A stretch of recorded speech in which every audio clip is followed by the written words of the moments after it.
Everyone, and welcome to the Town of Highland Beach Town Commission meeting. And I'd like to call the meeting to order. Can we have the roll call, please?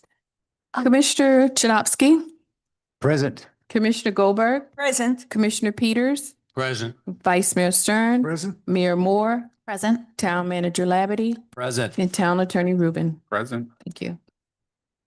If we could all rise for the pledge. The United States of America, and to the republic for which it stands, one nation, under God, indivisible, with liberty and justice for all.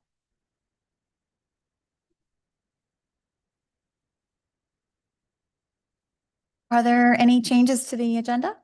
If none, if we could have a motion? Yes, I move to approve the agenda. Second. Second, yeah. All in favor, say aye. Aye. Motion carries. Moving on to presentations and proclamations. The first one we have is the Palm Beach County Commission on Ethics. And we have Ms. Rhonda Geiger. Thank you. Hey. Rhonda Geiger with the Commission on Ethics. Thank you, as always, for having me, getting me on the agenda and putting me first. It's really nice. I've dropped off some goodies. Promise you don't have to fill out a gift form for that. They're just definitely nowhere near $100. But I do just like to remind you guys that we are here, remind everybody out there that we are here. I'm not sure what your training schedule is, but I feel like I was here a couple of years ago. So maybe we're creeping up on more live trainings. I don't know. Let me know. Happy to come out. We just had our 15-year anniversary at the Commission on Ethics. We have jurisdiction over every town, every city, many associations, as well as the county and all of its employees. So we're doing our best to stay busy, but we do want to remind people that we would rather stay busy with questions as opposed to investigations. So if you have anything you need from us, let us know. As I said already, we're happy to come out and do live trainings. I feel like those are so much more valuable than the video. If anybody's watched it, no shame for the video, but the live trainings are definitely, we're here to answer questions as they come up. So we just really just want everybody to know that we're here and remind everybody that this, there's a contract between our elected officials and the people they represent. And hopefully the code of ethics, not that I wish we didn't need to have a code of ethics, but because we do, just everybody know that we're here. Everybody has this, these lines that they have to stay on one side of, and we're here to do that. As I said, we hope to do that by answering questions. We really hope people call us before things go wrong. We're happy to do advisory opinions. I don't think we've done any for you guys in a while, but I think there have been some. But that's really, we don't want to be a gotcha. We want to be the people that you guys are happy to see because of all your great gifts. And also just because the training's so great to have. Anyway, I'll answer questions if anybody has anything. Any No. questions? No, No questions, but thank you for coming. We Thank you so appreciate much. it. Yeah, thank you, Lynell, always for getting me in so quickly. Yes. Thank you. Thank you very much. Thank you. We agree. Next item on the agenda is the National Safe Boating Week proclamation. I don't know if there's anyone here to accept it. We're recognizing National Safe Boating Week. It's observed to bring attention to important life-saving tips for recreational boaters so that they can have a safer and more fun experience out on the water throughout the year. So Thank you very much. Oh, you're welcome. Good afternoon, Mayor, Vice Mayor, and Commission. We're pleased to be here today representing the U.S. Coast Guard Auxiliary. And I'm here with our flotilla commander, Kirsten Stanley. And I am the flotilla staff officer for marine safety. On behalf of the auxiliary and the United States Coast Guard, we applaud and thank the town of Highland Beach for your continued support of recreational boating safety. By the way, the police department and the marine units are doing a fantastic job, and we applaud them for that as well, keeping us all safe. Florida has over 1 million registered boaters, and making Florida the capital of leisure boating in America. The 2025 statistics are not in yet, but in 2024, there were 685 boating accidents in Florida. And there were 76 fatal accidents resulting in 81 fatalities.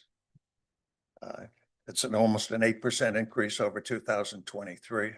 And I know that probably most of you are aware that we had 2 fatalities here in Highland Beach in the last 3 years. So what the police department and the Marine units are doing is very, very important. And the number one cause of accidents was boater inattention. And in both those cases, for those fatal accidents, the operators lost control of the vessel. Distractions, passenger distractions, texting, looking at equipment, and alcohol use resulted in 76 of the 81 deaths. And it was almost an 8% increase over 2023. 24 of the 81 fatalities were attributed to BUI, boating under the influence. That's fully 30%. That's really alarming. And that's why we're here today. And we appreciate your support. The number one cause of death was drowning, and 76% of the victims weren't wearing life jackets. Operator inexperience was another significant factor, resulting in 93 accidents. And excessive speed was responsible for 36 accidents and 8 fatalities. The auxiliary has many missions: search and rescue, vessel safety checks, patrols, but our number one priority is saving lives. We offer safe boating classes every other month at our facility 5 minutes from here. And anyone born after January 1st, 1988 must have a boater ID to operate a vessel in Florida. And what I'd like to leave here with Chief Hartman today is a pamphlet on vessel safety checks. We conducted almost 800 out of our base right here in Boca Raton last year. Many boaters in Highland Beach, by the way. And we have the boating safety classes every other month, 5 minutes from here. Anyone have any questions? Thank you. Thank you very Greatly much appreciate it. for bringing this to our attention. We really appreciate it. And here's the proclamation for you.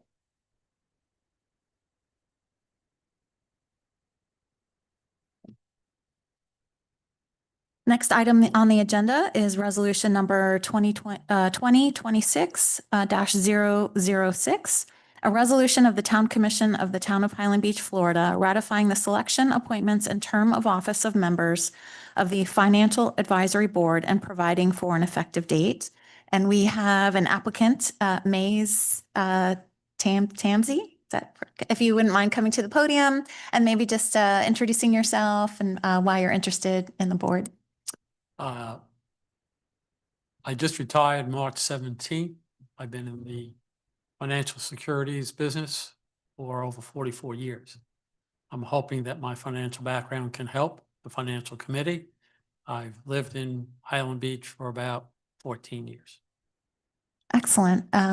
So are there any questions from the commissioners? Commissioner Szymanowski, you want to go first? We can go in order. I think with your experience, you're going to have tremendous added value to what we're already doing. And I appreciate you being here and being a volunteer. Thank you. I just wanted to comment. I was taken with the fact that it's just a couple of moments went by after the retirement that you reached out to us. So I'm thrilled. I'm thrilled. Thank you. You certainly, the doctorate of law and your certified financial planner. I mean, all of your credentials are just perfect for our needs. So I thank you for coming forward. Yeah, I just want to repeat it. You're very well qualified financial planner, and I'm glad you volunteered for it. And the chair of your committee recommended you. So congratulations. Thank you. Thank you. We're really well qualified, and you got to be careful since the mayor and myself were members of that board, you know. But thank you very much. My pleasure. Yes, thank you so much for volunteering. It's we welcome you. We appreciate the time that you're willing to spend and devote to this. And congratulations on your retirement.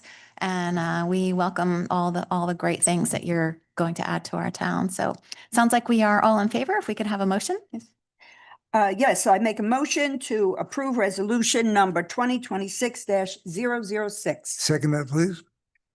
All in favor, say aye. Aye. Aye. Motion carries. Thank you very much. Very nice to meet you. Yes, Nice thank to meet you.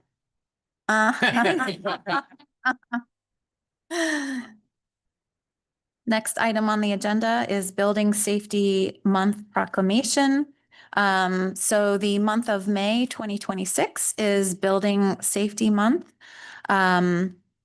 Each year in observance of the Building Safety Month, people all over the world are asked to consider the commitment to improve building safety, resilience, and economic investment at home and in the community, and to acknowledge the essential service provided to us by all local and state building departments, federal building safety, and fire prevention departments in protecting lives and property. So we thank you for the building department. Carol, are you going to come and accept this proclamation, I guess?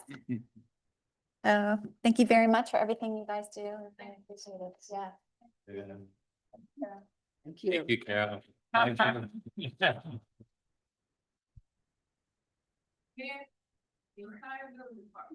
Oh, wonderful. Yeah, everybody's here. Yeah.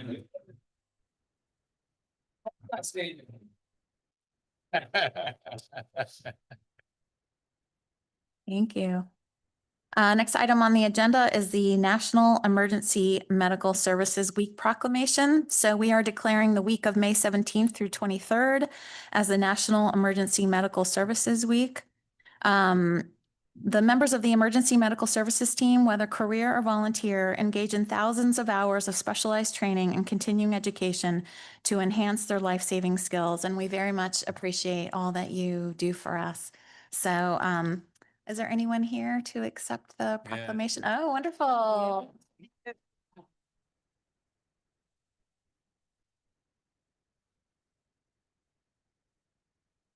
And the next item on the agenda is National Police Week proclamation. So the week of May 11th through the 17th is National Police Week. And it's just really important that we recognize the duties, responsibilities, hazards, and sacrifices undertaken by our brave men and women in law enforcement, whose unwavering commitment ensures our residents, visitors, staff, and community may thrive in peace. So we really appreciate all our police officers. And I don't know, Chief Hartman, are you going to come up to accept this proclamation? Thank you, Chief, for all that you do for us. Thank you. Thank you, Chief. Speech.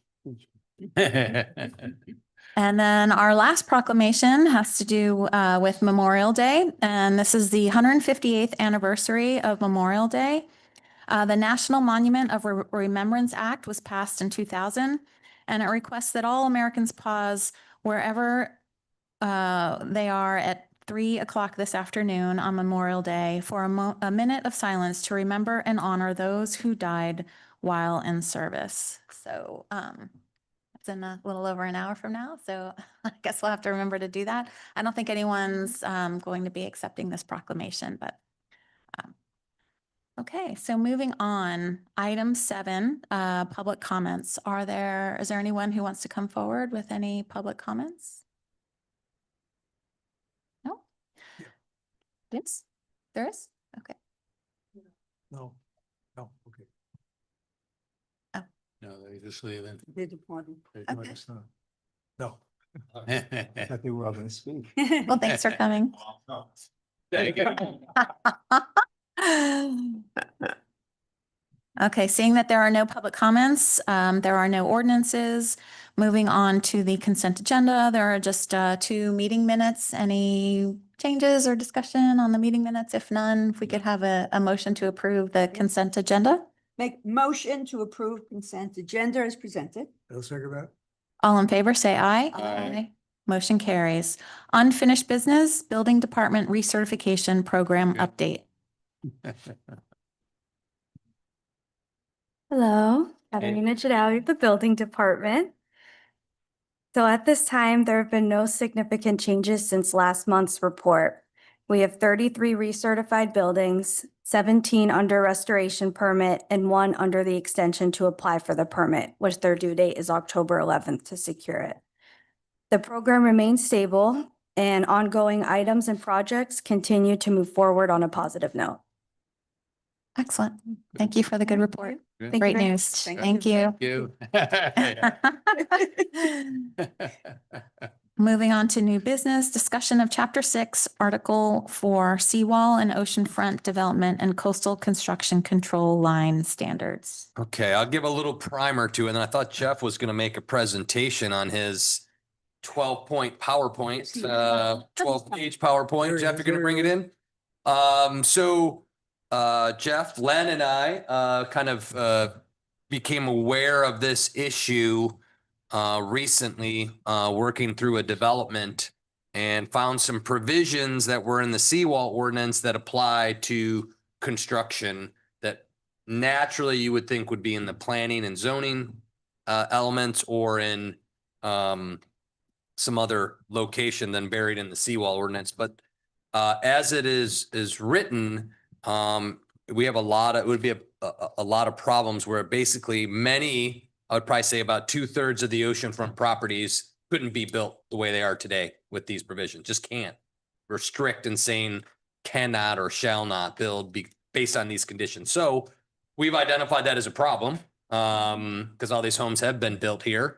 There's a few other nuances that Jeff will go through, but I think it's something that we need to address relatively quickly because we haven't been utilizing or enforcing or applying these provisions to come to find out that we're supposed to be, as it's written by council. So we need to move through a process to modify this in some fashion. So Jeff, you want to take it from here? Not a problem. Thank you, Commission, Mayor, Vice Mayor. I'll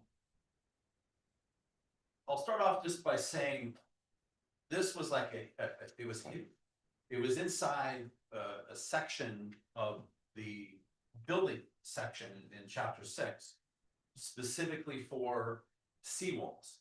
So if someone was constructing new on the ocean with no seawall, we had no reason to look there. Unfortunately, we discovered it and then realized that it probably had not been enforced for a long, long time. But now that we're aware, we've come to find out that it is problematic, as Marshall has stated. We're just here to talk about the problem and how we actually have 2 sections of the code. We have the zoning code in Chapter 30 and we have the building code in Chapter 6. And there's a bit of a conflict. And I just think that what happened was that may have been an update for the zoning code, and they didn't really incorporate this old building section, although they're for 2 different things, but they have very similar language. And when DEP moved the coastal construction control line further west, it just further complicated the problem. But we'll go over a little bit more. What we're essentially asking for is for the commission to give us direction and say, hey, we want you to get with council and try to put something together, look at the language, and then take that to the planning board and come back. I'm kind of saying it all in one shot here, but I'm just trying to go through this relatively quickly. The coastal construction control line, it was established in Florida. Is it working? It was established in Florida to protect the dune, protect everything, because that dune is there to protect everything that's west of it as best as possible. And it's not a permanent line because, as we're going to see, DEP has moved it in the past based on changing conditions, based on flood zone changes, based on hurricanes, and so on and so forth. This was first established in 1979 by the state, and then in 1997 it was updated specifically in Palm Beach County. Now, the problem that we're having here, that we have with this section 6-127D, which is the protection of the Ocean Ridge. Now, this isn't the town of Ocean Ridge. Our dune is called the Ocean Ridge. there's an absolute prohibition in this section, 6-127D, that very specifically says no part of any structure may be constructed east of the coastal construction control line. And the ordinance uses the phrase in no event, meaning that this is absolute with no variance mechanism in there.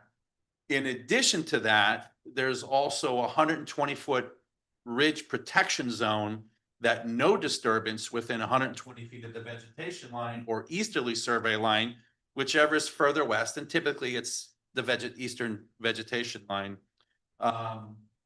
that lowers the ocean ridge below 18 feet. And that's absolutely not what has been happening here, even though DEP gives approvals, and we'll get into that. So when a property owner has to excavate below the 18 feet, they have to put a seawall in. And then when you put that seawall in, it then allows them to go below 18 feet and construct what they want. Well, the problem is FDOT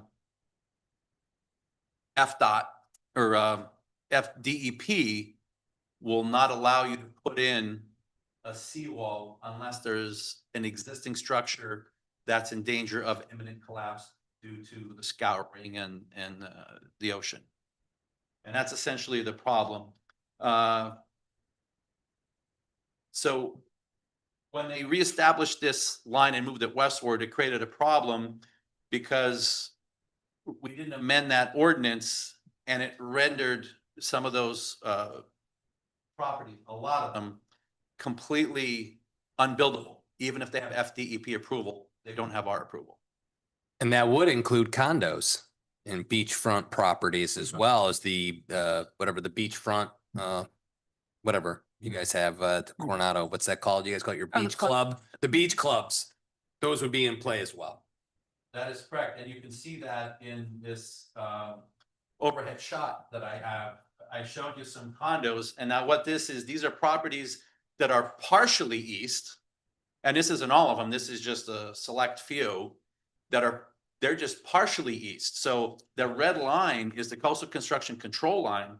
Everything east of that is essentially unbuildable, period, because they moved that coastal construction control line originally 1979 westward.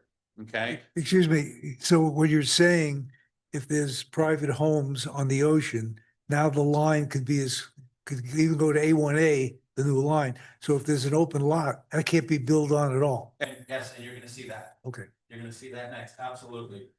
So our conflict again is FDEP approves it. FDEP sets the coastal construction control line. Our ordinance references the pre-1997 coastal construction control line. And then the owner is caught in the middle here. And then when you look at this particular situation with this new one, with this new slide, in some cases, part of the right of way is even east of the coastal construction control line. So the entire property is now east of the coastal of the CCCL. And because we have not amended that ordinance, if someone comes in for a permit to knock down one of these houses and build a new one, we have to deny it. We have no choice but to deny it under the current ordinance, because according to the ordinance, nothing can be built east of the coastal construction control line. And where there's a conflict, that our section 6-127, it says if there's a conflict between this and something else, it said this section applies. So even though we have some language that you see in the planning and zoning section in chapter 30, it's not even relevant because the more restrictive applies, and it explicitly states that in that building section. Yes. Hey, Jeff, a year and a half ago, I think maybe 2 years, when Ingrid and the planning board took us out on the intercoastal, and we did our tours as planning board members, and we saw the deterioration at that time. But many of those homeowners were not willing to step up to the plate and do anything anyways. So I'm just curious, how big of a problem is it right now? Because many of those homeowners, their walls were deteriorating. They were actually putting some walls in front of that wall. and the problem seemed to go away. Are we saying now that that problem has relived itself Well, this only applies to properties east east? of the coastal construction control line. Okay. So this is only properties east of A1A. And this really has nothing to do with any of the properties west of A1A that are on the intercoastal. Okay, thank you. Okay, so right now, here's where the conflict comes in. They apply for an FDEP permit. They look at it, they get approved. FDEP says, here you go. They apply for our building permit, and then we have to deny it. Okay. And I did speak directly with FDEP staff, and I'm like, you know, if you'll just allow them to build a seawall, and I talked with one of the contractors, and he's like, a lot of my customers, he goes, they would love to be able to put a seawall, and the seawall would actually be hidden in the dune. It would be west of the westerly vegetation line. It would, you know, and it would be buried. It would only come up to 18 feet, and it would be buried with about 2 feet of sand. So no one's going to see it, but it's like a backup in case that dune gets eroded, then it hits the seawall. And then in that case, it makes things a lot easier to go below. But FDEP said this, they call this as part of their armoring. Their armoring rules just simply won't allow it. And they're redoing some of the, they're in the middle of actually towards the end of redoing a lot of their armoring rules, but they're not addressing this. So again, you just cannot install a seawall and say, okay, we're good now. Not with, because that causes a problem with the 120-foot rule where they have to be back 120 feet. But this also, just the simple fact that if you're east of the coastal construction control line, so it's a two-part problem. It's an elevation issue and it's a buildable lot issue.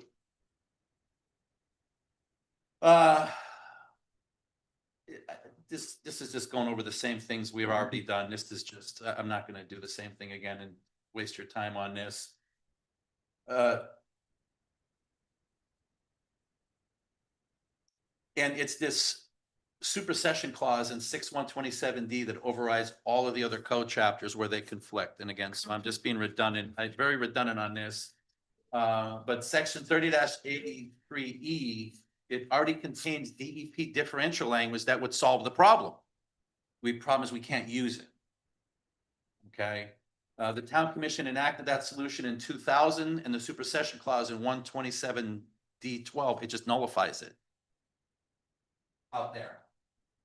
But so both sections, we have to kind of amend 6 and 30 when we do this. And obviously we'll be getting with Len on this and eventually with your direction, you know, to the planning board. There's a legal exposure to the town. Everyone knows the Bert Harris situation. I added a couple more in here from South Carolina and Rhode Island, very similar situations. You're welcome, Len. Yeah, that's impressive. I watched a lot of episodes with, you know, of TV, so I think. But, You did hit the major case though. I was impressed. Now, but there's another component to this, and this is why the dune. So we have a little bit of a conflict here. I don't have a lot of faith all the time in DEP. They've moved some people around because things were getting approved that were not supposed to be approved. We saw the same thing happen with FDOT. And they're approving things that sometimes are questionable. And when you question them on it, they go, oh yeah, that person was moved to another division. So we kind of have that issue, but the first line of defense against storm surge is that dune, is that Ocean Ridge. And we've had a lot of discussions with Natural Resources Board has discussed this. We've talked about dune restoration, the vegetation. We've had experts come in, talk about what kind of vegetation is the right to be, you know, to be, what is best to be in place. But this directly sustains property values across the entire town, not just because it's protecting the rest of the town. Now, FDEP's CCCL permitting program incorporates what it says robust dune protection standards, but I do question, depends upon who does it. Our zoning code in chapter 30 already contains that we're deferring it to DEP. In other words, if DEP approves it, we approve it. So this is what we have to look at, kind of, looking at doing both. Now, what I wanted to show you is that this is more along the lines of why we have to look at both sides of the story here and find some happy median. This is the natural dune protection. There's A1A, there's the beach, Atlantic Ocean. We have all that vegetation, and that dune is nice and high, right? Highland Beach. And then when we construct on it, we have pilings, and then I can't show you columns that support it. And everybody wants a low driveway so they can fit their car up the driveway. And then they go in and they put these properties, the garages, below base flood elevation. And whenever they put them below base flood elevation, which they're allowed to do, if they meet other criteria, these are FEMA rules and our floodplain ordinance rules, they're required to put in breakaway walls, which means if the dune gets eroded and the storm surge pushes, it's specifically designed for those walls to break away so that it doesn't affect the structure, right? We don't want hardened walls around there that are going to get pushed and then collapse the structure. Aren't those pilings 30-foot pilings that the structure is on though? Typically, they're anywhere from 20 to 40 feet, depending upon the geology reports that come back. All right. But they're below grade where you don't ever see them. They're buried. And then the columns that come up all the way around that garage is what's holding up the home. So essentially, all four walls could break away in that garage, and that property, that home, is still going to be standing. And that's exactly the way we're building. The problem with the breakaway walls, in the absence of a buried seawall as a backup, you'll see what happens is the storm surge comes in, erodes the dune, blows away the pool, knocks out the breakaway walls, goes right through the garage door, and now we have a direct route directly on A1A. So this is why this is a little bit more complicated. Yes, we need to be able to build on the lots, but at the same time, we need some common sense language that's still going to protect the dune because of the problem that it creates. Now, we all know about Senate Bill 180. I guess it's kind of, in my eyes, like a bit of a moratorium until, I don't know when it comes off, Len? A year. 27, August 2027, I believe.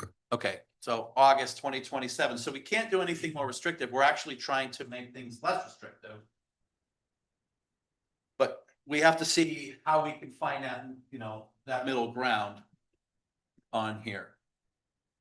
No fiscal impact really to us other than us bringing in a marine expert. That's not a marine expert, but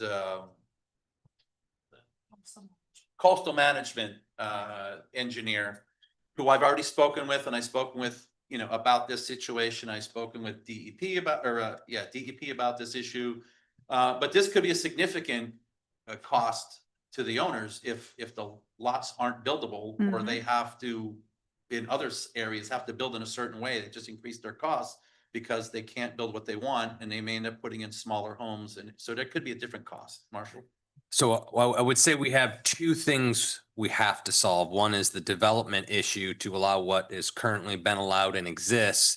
And then that secondary issue, which we find just as important as that breakaway wall issue, is very concerning because with the current provisions, you push that structure far enough away so you don't have the breakaway wall issues. Unfortunately, that puts you in the west side of A1A, so you can't do that. So there's that balancing act where we have a FEMA rule and a seawall issue that could help, but it doesn't help with the development issue in the short term. So there's the two pieces that have to be addressed because the latter is a 180 issue. We're going to possibly be or suggest more restrictive environment to protect the dune from the breakaway walls. That is those that build low, right? If you build above the base flood elevation, there's no problem.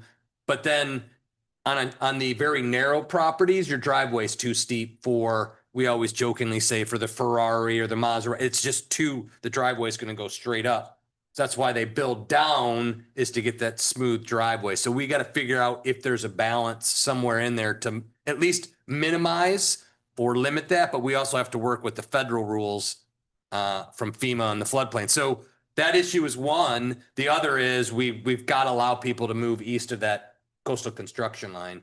And I think Jeff hit the operative words. If DEV approves it, like we already say, then we're comfortable with continuing our review because they're the agency with the experts. Whether we sometimes disagree, they are the agency of record that regulates this through the whole state. So I think we need to address both separately because of the 180 issue. I think that one's going to take time versus allowing for construction east of that coastal construction line. In a more short term, we have properties that are queued up to be built. So they're really itchy to do what everybody else has been allowed to. And if Jeff was lazy that day and didn't review this, we probably wouldn't have been there because it's in such a peculiar location to have these, what I would say, very intense development regulations buried in a seawall provision.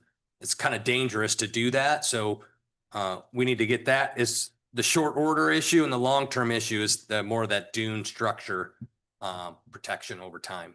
Hey, Jeff. I have a sorry, question. Jeff. Yes. How have other municipalities along the coast handled this?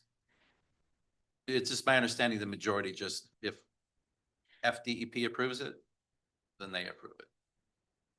Now, they have their own Most in zoning big- setbacks and Yeah, and that's so stuff forth. different. Yeah. Yeah, so I was just telling Marshall, in Juno Beach, they never changed the line. So for DEP changed the line, so you'd still have to get a DEP permit if you were behind the line. But in Juno Beach, they still recognize the old line because they had the same problem that we have here, where you had structures either totally east of it or partially east of it. So there's different ways to approach it, but Yeah, and We'll let- sometimes we do get some surveys that will come in and they will show the old line and the new line. Not always, but sometimes they do. So we see the difference, like, wow, that was pretty far east at one time. That really got moved. But it's just gonna be a balancing act. Is that an option for us? it's an option because we're just talking about our own standards. So those are the town standards, but they'd still need a DEP permit because you still have, DEP still recognizes the 97 line, but the town allows construction east of the 79 line. Hey, So- Len. So they wouldn't get caught up in this thing that we got caught up Does in. that solve our issue if we did something like that?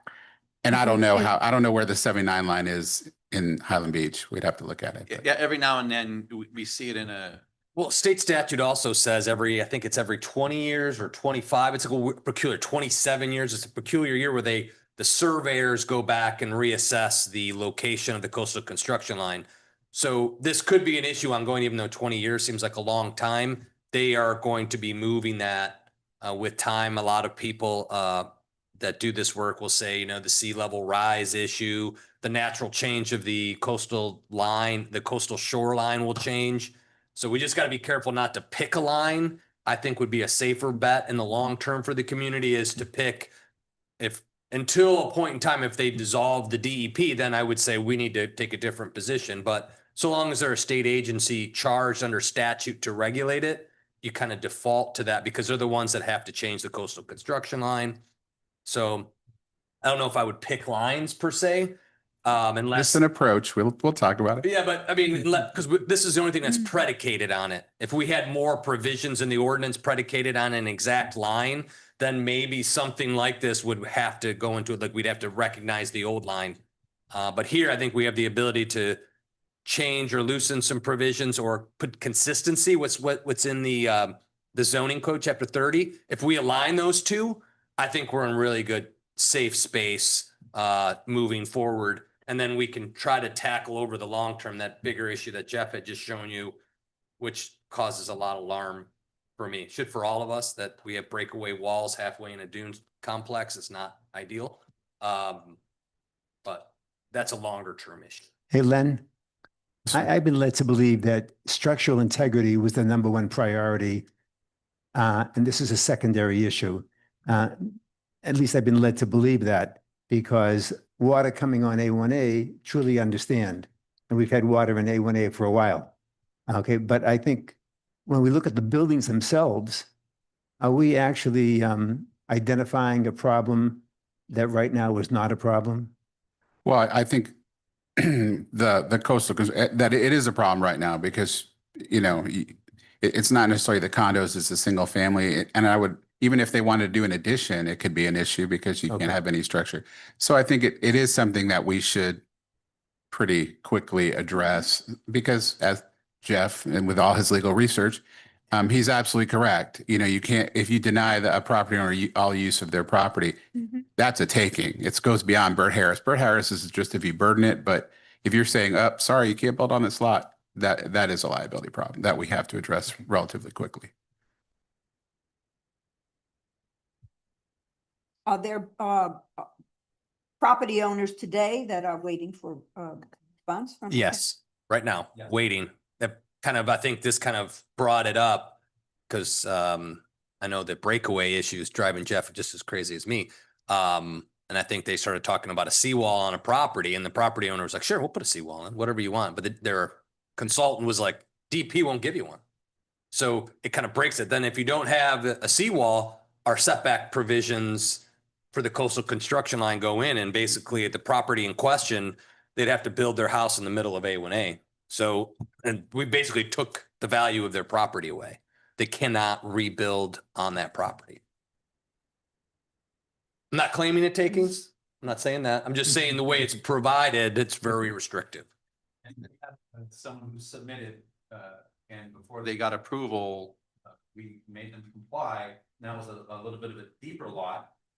Okay, so they were able to just adjust the depth of the garage so that they didn't have to put a seawall in. And it was in an area where, you know, the coastal construction control line would, but technically, it was still east of the coastal construction control line, but it was, they were trying to comply with the 120-foot rule. They had to redesign it. And now they're not going to build it at all. They chose not to build it at all now. So it's literally putting some development in its tracks. That in its tracks. Yeah, so with all due haste, we have to figure this one out before litigation is started. That's where- Are there any proposals by staff on how to quickly address this? I have ideas on my end, but mine involves something that would violate SB 180 because I'm looking at eliminating breakaway walls. It's just changing the language because I'm concerned about the breakaway walls. I have someone who wants their garage 2 feet above A1A, and DEP allowed them to dig out an enormous amount of the dune because want what they want, and they got it, but in order to do that, we have breakaway walls on all sides of the property. And it's, you know, pretty deep into the dune. So my thought originally was, well, let's just say you can't have your low level below base flood elevation. Well, that takes them to maybe 12 feet, which would then put them maybe 8 feet above. But then I got some pushback, well, I can't fit this kind of car in, then it's gonna be too steep to get into the garage, and like, it's not that, with certain rules, it's not that you can't build, it's maybe you just can't build what you want. So there's a difference between something being unbuildable and not being the correct size for what you want. But the quickest fix is to kind of mirror what we have in the zoning code and tighten up language on both sides with Len. And then just basically say, hey, if FDEP approves it, then so do we. Of course, setbacks and all the other things like that. That would be probably the quickest thing to do, but it's still gonna take some legalese, you know, to make that work. My concern is the protection of the residents. My concern is not having breakaway walls and at least, you know, having a maximum depth you can go. And because DEP will allow people to go all the way down to 6 feet NABD, which is 4 feet, I'm sorry, about 2 feet above A1A. But as long as they comply with some other things with feet rules, which includes breakaway walls and flood bands and so on. And so why is it that you think DEP allows that? If you're saying that's so dangerous because it compromises the dunes, why wouldn't DEP see that concern? I'll take that. 'Cause Okay. I think it's a delicate Okay. act between Yeah, I guess I don't private understand. property rights and environmental protection. I think it's a very delicate dance that the state goes through because of, that's Florida, right? As everybody outside of that live here, that's what they see is the beach, the coast, the development, and you see it here. You got to be careful to balance. If you start saying no to $30 million oceanfront homes, I think you're going to find yourself in a tricky spot. I think politically, I think really comes to play a little bit. So DEP, I don't envy the work that they have to do to balance between that. It's a very delicate balance from protecting that dune structure and allowing property owners that spend 10, 20, $30 million on raw land to be able to build something that justifies that expenditure. And it gets real tricky. So, but I think that in time there has to be, I think there's probably DEP staff, and this is just my opinion, that would do more to protect the dune, but I think they're a little bit constricted by the management structure and some of the overall policies and direction coming from the legislator. It's a little delicate balance. I agree with that. And after speaking with one of the guys in charge of their whole permitting process for this particular, for the armoring, he goes, no, he goes, we do hold the line. He goes, and we get a lot of pushback. We get the phone calls, we get the attorney letters. And, that's when we say, you can't build what you want, but you can certainly build on that property just within our guidelines. So there are times they do hold the line, but sometimes it really depends on, I think, who's doing the review with the quality control, because that's where I've been told that, well, we move them to another division, they're no longer doing that, and so on and so forth. So, but it's their responsibility. If they approve it, they buy the liability and, sort of, I guess you could say, in my opinion, non-legal opinion. Well, I mean, I guess that's my opinion, is to follow, DEP. So I think what I heard you say was change chapter 6 to be in line with chapter 30. And that would address it quickly. And then the issue with the breakaway wall, have it be a longer term project for us. Because that is not, we're gonna encounter the same issues, right? I mean, if the state of Florida is, having that issue, I mean, what Highland Beach is gonna be. So maybe have that be as a more of a long-term type project that we could work on. That's my opinion. Jeff, the breakaway walls, wouldn't that affect my whole foundation? The storm surge coming through the bottom of my building might affect my whole building? No, that's the purpose of them, is to Oh, protect the just go through. structure. So the walls break away so that the storm surge, all that water, all that pressure just passes Just through. passes through. And the columns that you have are strong enough that they're not being affected.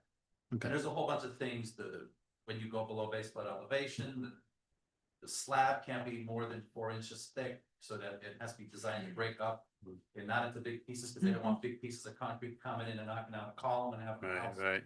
fall over. So it's just another reason to keep everything. But we need to, this needs to be fixed more quicker before we do tackle the elevation, potentially tackle the elevation issue. I would agree with the mayor on this.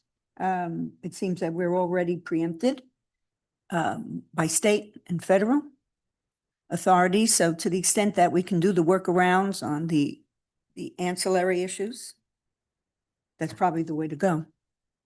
So we would be seeing a draft come from legal by our next meeting. So there's two, if you recall our process, you could do two things. One, we could bring back a draft and you could say, looks pretty good, and I'll let the planning board chew on it and review it. Or you could direct us to go right to the planning board with your guidance, as you just, as the mayor stated, to align the two is kind of the goal, and let the planning board hash it out and bring back a draft that you guys could say yes or no. Or you can do it all yourself. I mean, the process is flexible for this commission. Your tradition has been to move it to the planning board at some point, whether you want to look at it first, then send it to the planning board so they stay a little more focused on the task, or you give it to them and they could potentially go a slightly different direction. What's the time frame? Yeah, I think long as we're making, time is of the essence, like we're making progress month over month to get this done. Again, we have a developer waiting. So they want to submit now, but I got to break his heart and say, if you submit, we're going to deny, because that's what the ordinance structure says.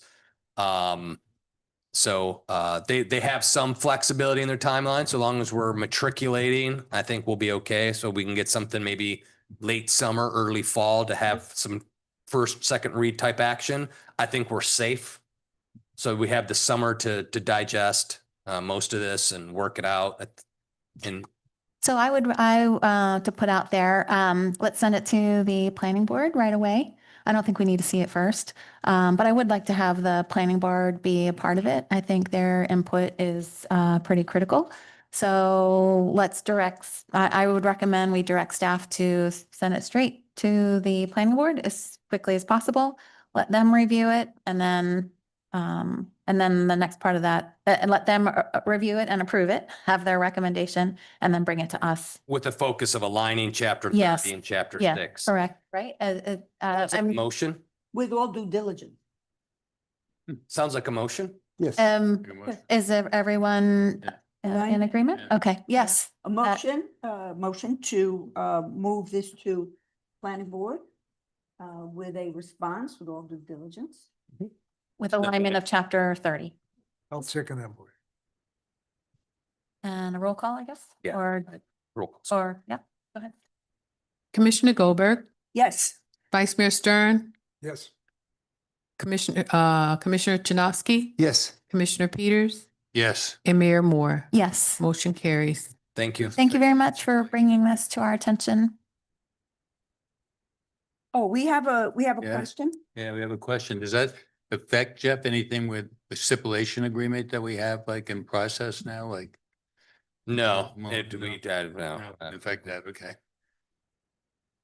Because it would go back, it regresses back to time of settlement conditions and ordinances. I believe I know where you're, Yes. which project you're talking about. Yeah, it would revert back to that initiation date and ordinances. So we would probably roll before this was put in place. Okay. Now, does this affect any current building on the east side on the Milani property by the county? Well, that's a fair question. No, so everything that's currently in place is considered a lawful non-conforming currently. But if anybody was to come in during this period for a new structure or addition, this would be read and they would probably be told no and to hold tight until we, and I think everybody will be comfortable. You guys seem to be supportive of taking a deep dive on this and trying to address the issue. So I think most residents will know that there's some relief coming, or at least a proper addressing of this issue. Oh, thank you. Okay. Thank you. Thank you very much. Thank you, Jeff. Next item, discussion of potential automated external defibrillator regulations within multiple family developments. So this is coming back at your direction. At their last meeting, there was some conversation.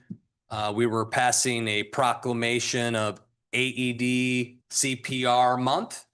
And it was mentioned that Delray had been doing some ordinance where every other floor on a condo has an AED, yada, yada, yada. And the commission said, yeah, let's bring it back and start the discussion to see if there's something we want to do, not do, that kind of thing. So it's an open discussion. There's no supporting agenda. It's just, do we want to advance the conversation? So the good news is that we built a beautiful fire station. The good news is that the community really appreciates the station being there. The good news is if you have a problem physically in your unit, either in a home or a condo, all you have to do is push the button 911, and within 3 to 4 minutes, you will be serviced by our EMTs in our fire department, and lives will be saved. Now, the bad news. If there's more than 1 or 2 calls, And if there should be a hurricane or there should be bad weather and the EMTs couldn't get there within that time period, and if the people in the units were not educated enough to do CPR or know how to use an AED, you're going to have a death. And that's where Delray jumped on the problem. They simply said in a high rise specifically, over 5 floors, okay, if there was a problem, just having an AED, okay, in the lobby and having someone come down from the 13th, from the 14th to 15th floor will not give you enough time, and you could lose that individual. And that's where Delray, and obviously I'm a proponent of it because I think, and the chiefs have said it very, very well, both chiefs, preventative is our safety rules to actually prevent deaths, to have the best of safety. So I am definitely a proponent of looking at AEDs for high-rise units. Delray actually passed on every other unit to put an AED because having them located either in the gym or located in the lobby area and having a senior citizen take action, get down those floors at the same time, waiting for 911, it just doesn't work properly. More experienced people like the chiefs can speak in that topic, obviously, better than I can, but that's been my personal observations. So what are you recommending? Is it one on each floor? No, I think what Delray did was appropriate, having them on every other floor after a certain floor. I think it was after the 4th or 5th floor, and having an AED access there. And we've actually experimented with this. God forbid there's a situation, first of all, you're alone with your spouse or significant other. There's a problem there, okay? You're trying to actually take action. You're calling 911. You might get a reaction. The timing of that 3 or 4 minute period of time is very important, especially if oxygen is not getting to the brain. So I know David and his wife took the course. I know the mayor took the course recently. Getting there and actually doing CPR and trying to respond fast enough and hoping that someone's going to get there at the same time, having access to it, an AED can really save a life. And they always say, you know, save one life and save the world. I'm a believer in that. And many of my associates are believers in that. So that's why we're actually supportive of what Delray has done. So the idea was to put them on every other floor after a certain height, depending on the height of the building. The investment is somewhere between $1,300 to $1,900 an AED, okay? And from what we've seen in our training program, the foundation obviously sponsored training. We had to shut it off because now with people leaving, there's 5 more sessions. We were doing 20 at a time, okay? We were doing them at the condo association buildings, which was just filled. And then if someone did not have 20 people, 3 or 4, then they could use the fire station. And I think we had 2 sessions where the mayor and vice mayor attended those. The outpouring has been outstanding. People want to understand. And these were not, and the age group variance was remarkable, anywhere between 53 to 90 years of age. So it was varied. And now with pickleball and more exercise and people believing they're 17 years of age again, which is the Florida mentality, we believe it's a very important issue. I've got a comment. While I very, very much support the program, I think we can't have a broad brush. You've got different kind of condos. Some condos have 5 units on the floor, others have much more on the floor. Then there's the issue, and some have almost no, hurricane season is very few in residence to begin with. The second issue is, do security people in the building have to be trained, and should they know, because they're there all the time, and most of them probably are not at this point. I think that there's a lot of factors on implementation and what's necessary and what we should have, that we really have to look into before we put a structure. I think you're 100% correct. And obviously this is a new issue being brought up for discussion. And I think the test cases is when the foundation is now running these courses to see what the outpouring would be. I am pleasantly surprised when you have a couple of hundred people already going through a course in the latter part of the season and more signing up for next year. Demand and supply is something that we've lived in our society. And I think that the demand is there. I'm not sure if the supply is, but I do agree with you, David, that educational and the management companies who many of us are working with in the condos, need to really be brought up to speed because they're a little bit behind The other times. question I have, is there a liability? Is there a liability? Somebody uses the equipment on someone else, is there a personal liability of the person doing it if they do the wrong thing? According to everything that I'm being advised by attorneys, and Lenny could, saving one's life, there's very, very little liability, but Len, you can answer that. Yeah, no, there are good Samaritan statutes, like if you're, Good Samaritan. yeah, but I haven't looked at it, but I'd be happy to look at it for you. Yeah. So it does bring up at Villanova. How would you do that, right? Because there's only 2 units per floor. Yeah, we have And 2 units per floor. Matter of fact, we're thinking about getting, but we're gonna put them in the lobby coming in, then in the exercise room, maybe in the pool too, because I mean, I've been, every athletic, every tennis court should have one. Ball fields for kids especially, you know, and I've seen them save lives, and I've seen if we had them, we could have saved a life. but to So, put it on every other floor and you only have 2 units per Yeah, I floor, think and we're- there's not really too much of a Yeah. common Yeah, we have like area. 5 people that live there full time, so. Right, 24 units. right, Kind of, right. Is this a maybe a situation where it would be a recommended instead of like a mandatory thing, or just because there are some examples where, like, I don't know how the Villanova it would even work, because you have private elevators into the units. So there is like a back way, Yeah. but I think that would be more of a drafting issue. You know, limiting to categories of the size of the building. For instance, Seagate has 4 buildings, right, 10 stories. So even if there were 3 per building, 4 buildings, you're talking about, you know, a little under $25,000. So in the scheme of things, I mean, it's a lot of money. However, in the scheme of things, it's not another $24 million. right, right, And the safety is our primary right. issue and focus, I think, here.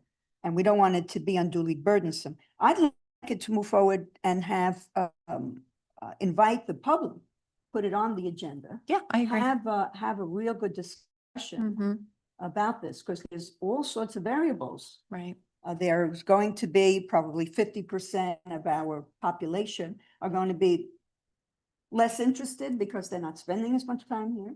right. So, but that has to do with the population and the community itself to handle what they'll do. But I think I wouldn't want to ignore it because it's difficult to take the dive. I really want to go into this. I agree to move it forward. I to tend the to, discussion. I tend to turn to Chief Jones. I mean, that's, Yeah. you know, the professional, you know, listen, again, most of my counsel and most of my direction when it comes to safety and health is coming from both chiefs. And I think the experience and the chief can add some value to this, whether he's pro or con, but I think he can give some insight into it. So I'd like to ask the chief's opinion. And also, I'd just like to interject, when I saw the recent report of responses for the last month, I mean, it was apparent that the majority is heart attacks, resuscitation, things that would really benefit by having this. Can you comment on that? Glenn Joseph, Fire Chief. Well, let's start with we'll jump. Yeah. 90% of our calls are medical. And then we ran a fair amount of chest pain, cardiac calls. When we measure our response time, we measure our response time from the firehouse to the address at the building, front door. What we don't usually consider is the travel time vertically. American Heart Association says for every 4 or 5 floors that are above ground level, your survivability goes down by about 1% every minute. So there is some deal with traveling vertically, elevators, waiting for the elevator, getting up to the elevator, getting to the right apartment. So that delays the response. Our recommendation always is that everybody should learn CPR and everybody should have an AED available to them. Some people don't want to learn CPR because they don't want to deal with mortality. They don't want to deal with infirmity. They'd rather live in an area where everybody's happy, sunshine state, running down the street as an 18-year-old, and they look like they're 18. I mean, they take good care of themselves. So that's a good thing. We always would recommend training and being available, because 90% of the time, if you're going to be using an AED in a situation that's an emergency, statistics show it's going to be somebody you know or somebody you live with. So you're not protecting your neighbor as much as you're protecting your spouse or the person that you live with. So I am not about mandating. See what happened with the COVID and the masks and mandating and all that stuff. But I'd certainly strongly recommend that the boards and the people living in those buildings realize that there is a risk. I mean, we're right down the street. We're there within average turnout time. The time we get the call to the time we're on is less than a minute. It's like less than a minute. To get from our average response time, as you saw, is about 3.5 minutes from leaving the fire station to the knocking on your front door. Some people are still on the phone with the dispatcher when we're down the street. So the response times is amazing, thanks to the people, the vigilance of the firefighters and their professionalism and all that. But it's always good to teach a guy to fish kind of thing, because we don't know when the emergency is going to happen. It's the grandkids, it's going to be you, it's going to be your grandparents. I certainly would strongly advise anybody that has the capacity to, or the facility to, or the resources to do it, is to have an AED available close by. How close is a choice that the resident and the condominium and the HOAs have to make. But we'll certainly train anybody who wants to be trained. I mean, I could even write grants to get the AEDs if that's a problem. But, we certainly, from a public safety, community risk reduction point of view, would strongly encourage. The highest success rate in the world is in the Netherlands. Why? Because there's an AED on every corner and everybody does CPR. You go down, there's 10 people working on it. So the success and survival rate, when I say survival, I mean survival without deficit, where you have a brain that's intact and you're able to go back to work or whatever, is the highest in the world, because they train everybody and have AEDs everywhere. So that's a choice that we have to make as a community, as a resident, as a neighbor, is that what part do I want to play in having the best outcome for my spouse, relative, neighbor, et cetera, and so on. Is there any maintenance in these, like a fire extinguisher, where you have to get them certified? Okay, so what we do is we have an inspection annually. It's a visual inspection. You could do it yourself, or you could have a company like do it for you. The batteries are usually good for about 5 years, so there's not much of a batteries. The pads themselves expire every 3 to 4 or 5 years. If you keep them in the case and they're enclosed and not messed with, they're good indefinitely. And the only time you may have to change the AEDs, if the American Heart Association changed the protocols, which they do like every 10 years, 5 to 10 years, they may change how often you shock or what, and then you'll have to replace the AEDs because they'll not be programmed correctly to the most latest protocols, but that's it. Okay. But I agree with you, who was saying about gym. There should be an AED at every gym. There should be an AED in the common areas. Right. Whether or not you want to put it every other floor, again, there's a cost associated with that.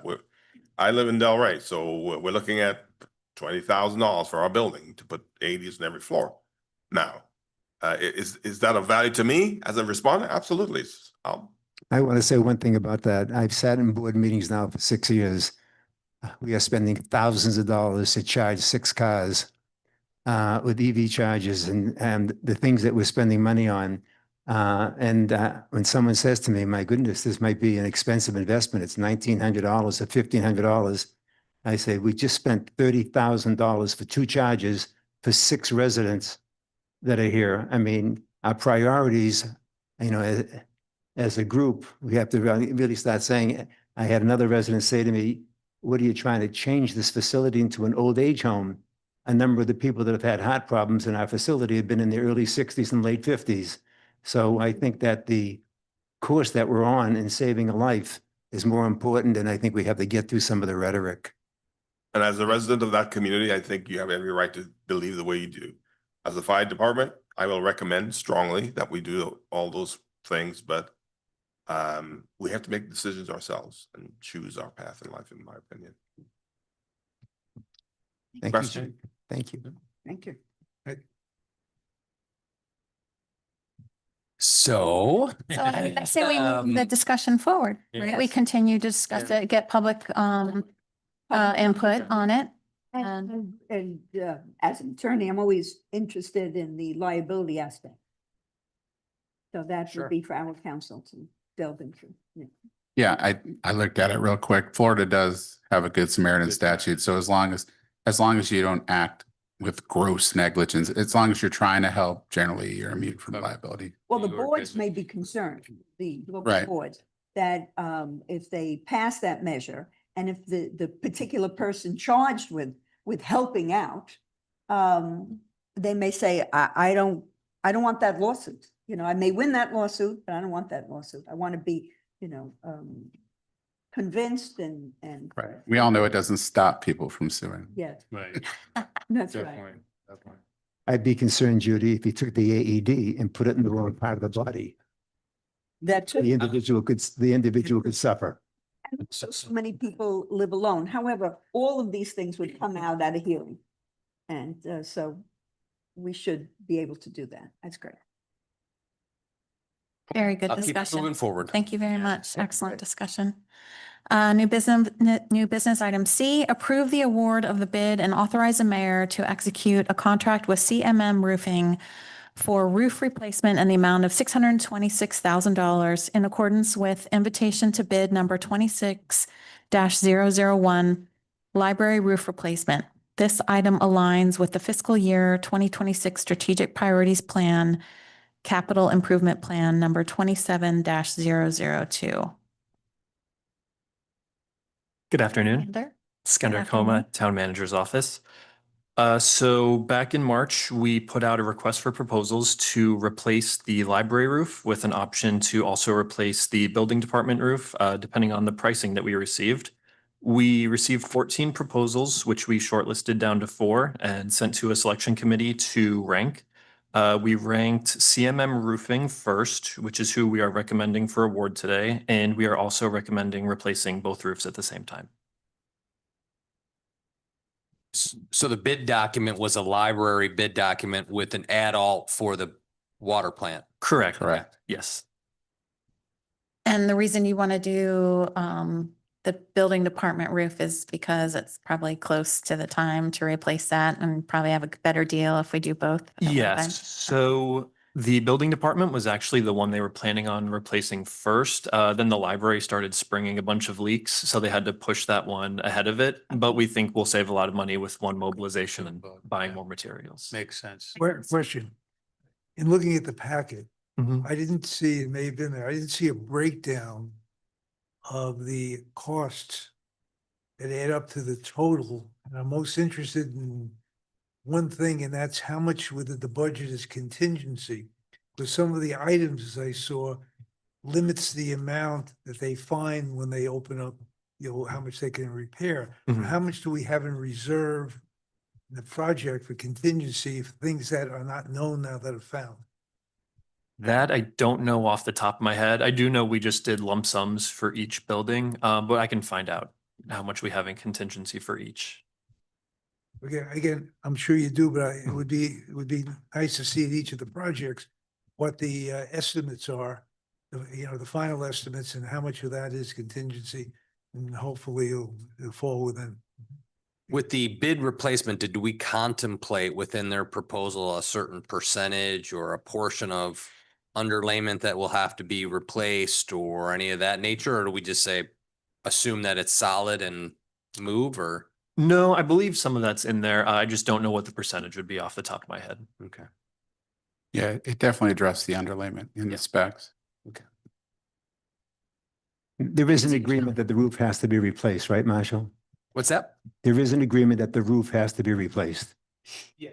Okay. They do. These were on the regular schedule. The library is just not So holding up. That's not the issue. So the only issue right now is what, the bid process and what it's going to cost? Yep. And then to award the contract. Mhm. Yep. Okay. I'm in favor of awarding the contract. I mean, the underlayment, I mean, yeah, it's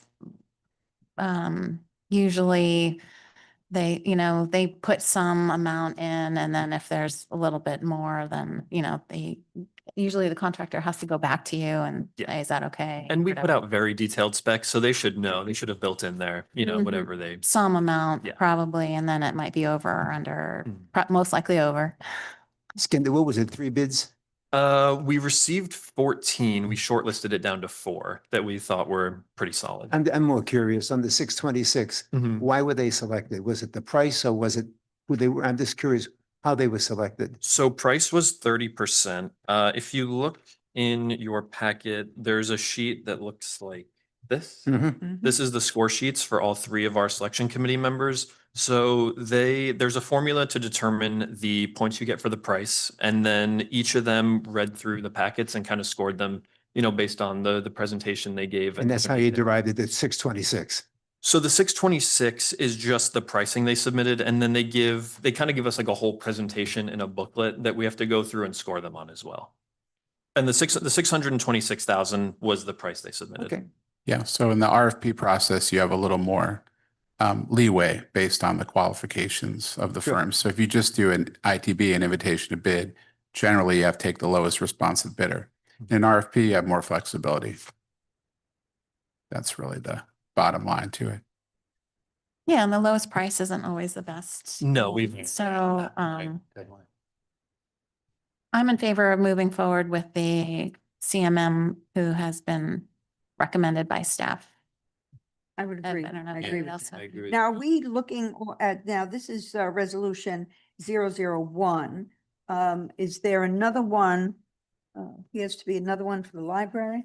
Yeah, there's a complement to that for the budget amendment because the library was not budgeted last fall when we approved the budget. So we had funds left in the appropriation to reserve that were available. But because of the size and David and I's commitment to you guys, when we make these big purchases or changes, you guys would approve that budget change because of the size. Technically, we probably didn't need to because it was in the general fund, but this seems, kind of the belts and suspenders approach to keeping you guys on the movement of those dollars, especially sizable amounts. I'm a little confused. Why are we not moving forward with the information that they've actually given us? And We are. why? We are. There's Why two wouldn't we get- resolutions. You're approving Well, there's- to award the contract. The second is authorizing Susie to move the money from accounts.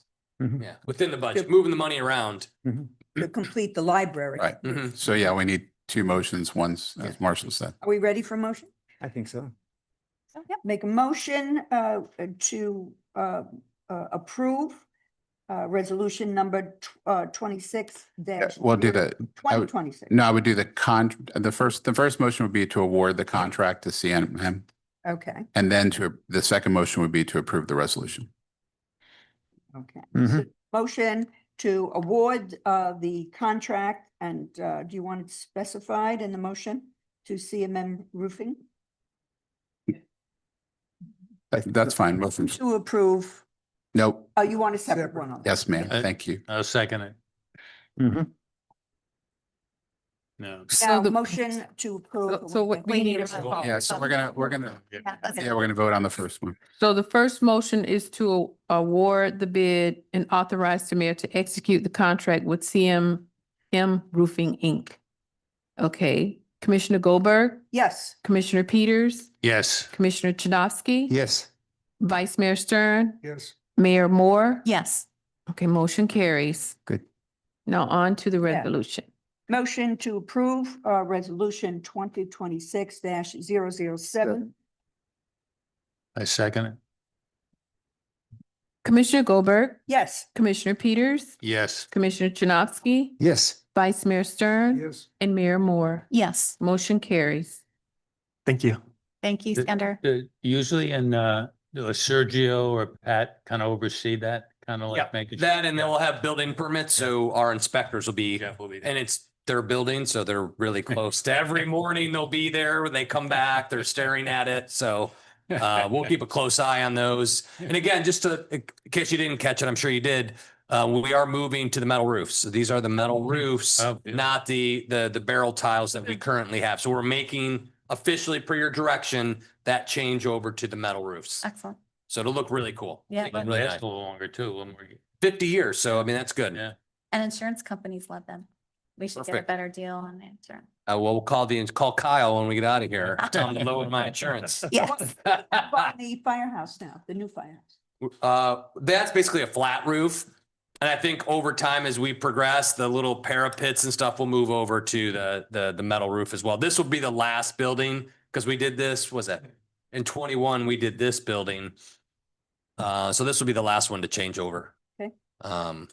Unless a hurricane takes them, but hopefully not really. It's kind of weird. So this will be the last building. Now, bum, bum, bum. Look at this bearded fellow that decided to show a great presence. Thank you at all. So again, it's our favorite time of year, budget Yeah. season, at least for three of us in the room. We love this. So again, this will be the initial presentation of the 5-year forecast. Again, this is the first draft. It'll be modified pending this conversation, getting a little more feedback from some of the departments and Dave, Susie and I's conversation on what we're seeing with the budget itself. But it's a very exciting opportunity. And it's kind of our practice run for some of the new legislation where you'll start seeing this 10% exercise for reduction. We don't have to do it until next year's budget, but we're going to start practicing now. This way, next year, you'll get it just the way you want it. And then we're also looking in here at the elimination of property tax. So kudos to Dino over at the property appraiser's office. He's great. I hope he never retires. But he was able to supply to us our taxable value by homestead, non-homestead, which fed David's model. So we know how much and which properties and the amount of taxable value that's going to be lost. So thanks again to Dino out there for providing that to us in like 10 minutes. It was quick. So I'm really excited about this, starting this 5-year forecast to kind of look at how we move forward. Also, don't forget, we have the 6-month report for this year from Susie. So you can see how we're progressed through the first 6 months of the year on spending. Again, the biggest things, the Bellito Bridge and that roof is what got to what we had anticipated for holding aside for capital and then moving over. So that's why you see the appropriation to reserve was reduced over that 6-month period. We had about 900,000 in capital. With that being said, David, bring it home. Thank you. Yes, it's good to be back. Thank you for your time. You know, this has been a tradition that we've tried to carry on, and this has been a tradition of this board to not look so narrow-minded, but to look long-term. Where are we headed? Where are we going? And it's very quite refreshing. You know, we have we do this for the 4 funds: the general fund, the building fund, water and sewer. You know, it does provide us a roadmap to look at how things are growing and what's revenues and expenditures look like.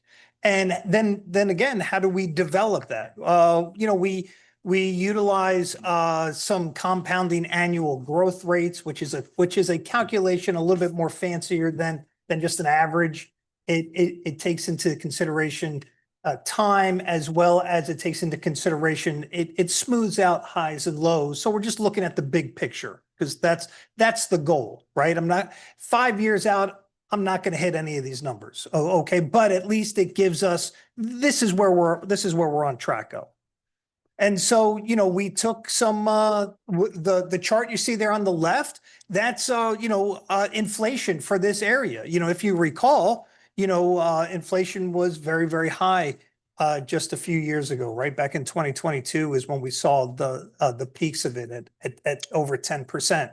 Right now, it's moderated down to about 3.5% based on the latest data from the Bureau of Labor and Statistics. And then so what we do is a lot of those main categories of expenditures, you know, health insurance, general insurance, R&R, labor, we kind of look at, okay, what do we think that's going to be over time? And so what we do is, so we look back 3 years, and then what we do is we take where we think we are at in FY26, and I try to estimate where we think we're going to land in FY26. And then what we do is we we take a lot of this data and we look at it long term. Other thing too is, how our cash position is doing, right? You can see our cash position it continues to be strong. You can see that the general fund on the bottom there grew about 5%. Let me explain to you what you're seeing.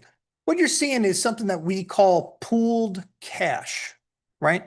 Each one of these funds doesn't have a separate bank account, right? Instead, sophisticated accounting systems know that when we have a bill for the building department, that bill should come out of the cash specific to the equity in the general fund, and that shouldn't come out of the water fund. So you'll see, for example, over $20 million of cash as of 9/30/2025. And there is all the different funds that we have: the general fund, the water fund, sewer fund, building fund. We still have a little bit of discretionary sales tax dollars in there, but that's how that $20 million, it would be like, for example, equity in a partnership agreement, right? It would be like, hey, how much of my partnership equity is included in that cash? And so that's what that does. That's what pooled cash does. But it does show you that we are continuing to flush with cash. Let's just look at some big pictures. Big pictures. 74 over almost 75% of your revenue comes from property taxes. And back, not too long ago, right? 2025, the change in value was about 9%, right? We get the data from the county. They give us the property appraiser is independent from us. And so they go through and they look at the sales, right? They do this dance. We get involved in the dance in June when we start the budget season. The Florida Department of Revenue gets into the dance when we start the budget process of picking dates, and statutorily, everyone has a part in this process. Well, what we've seen is in 2025, right? Property values increased by 9%. And so that was nice. Now, what we did is we said, okay, we're looking and we're saying, okay, well, in 2026, 2026 was now 6.9%. So you start to see it come down a little bit, right? 2027, we're estimating at this point, right? We won't know this until June 1st sometime, that, hey, that's why we're all anticipating really what's the property appraiser coming back at. Sometimes you can get them on the phone a couple days early and just get a sneak peek. Hey, give me the number. But all municipalities throughout the state of Florida are all doing the exact same thing. What is that next 2027 year? What was the change in my property values for the coming up property, right? And so what our budget forecast assumed that 2027, it'll be about 5%, and then probably settle somewhere around the 4th percentile range. Okay. So what you're looking at, let me go back up one, sorry. So what you're looking at here is this is the data that we looked at. So I'm on slide number 6. If you have the handout, it's number 6. So what we're looking at here is we're just kind of looking at actuals, right? I've got 3 years of actual data. And I've got what I think my crystal ball is telling me where we're going to end at the end of this fiscal year, right? And so that's kind of what we did there. So you have your revenue on the top line, and you have your expenditures obviously in the bottom line. Your expenditures are grouped up into this normal cadence of what are operating expenses. Personnel services, that's your labor dollars, but that also includes your health insurance, your payroll taxes, your pensions, your workers' compensation. If it has to do something with an employee of the town, it's going to reside there in your personal services. Then you have capital, right? How much are we spending on capital? We just approved something that was for $600 and something $1,000, right? That's our capital dollars. And then what you have is you have debt service, and then you have transfers. These are transfers. When you see the word transfers, that means transfers in and out of the different funds for the purpose of allocating costs appropriately. right? The water fund, the sewer fund, the building fund, they've got to pay their proportionate share of running the town.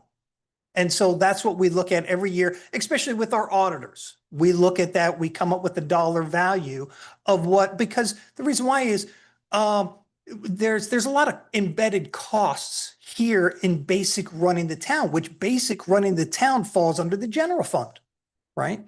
But the general fund will also take time to set rates, sewer fund, same thing. You'll hear from Jeff's people. They'll come in and they'll start to talk to you about planning and ordinances and all that other jazz. Well, that takes up a lot of your time. And so therefore we look at that annually and we say, what is the reasonable amount that we should be transferring from their departments back into our departments to make us whole again?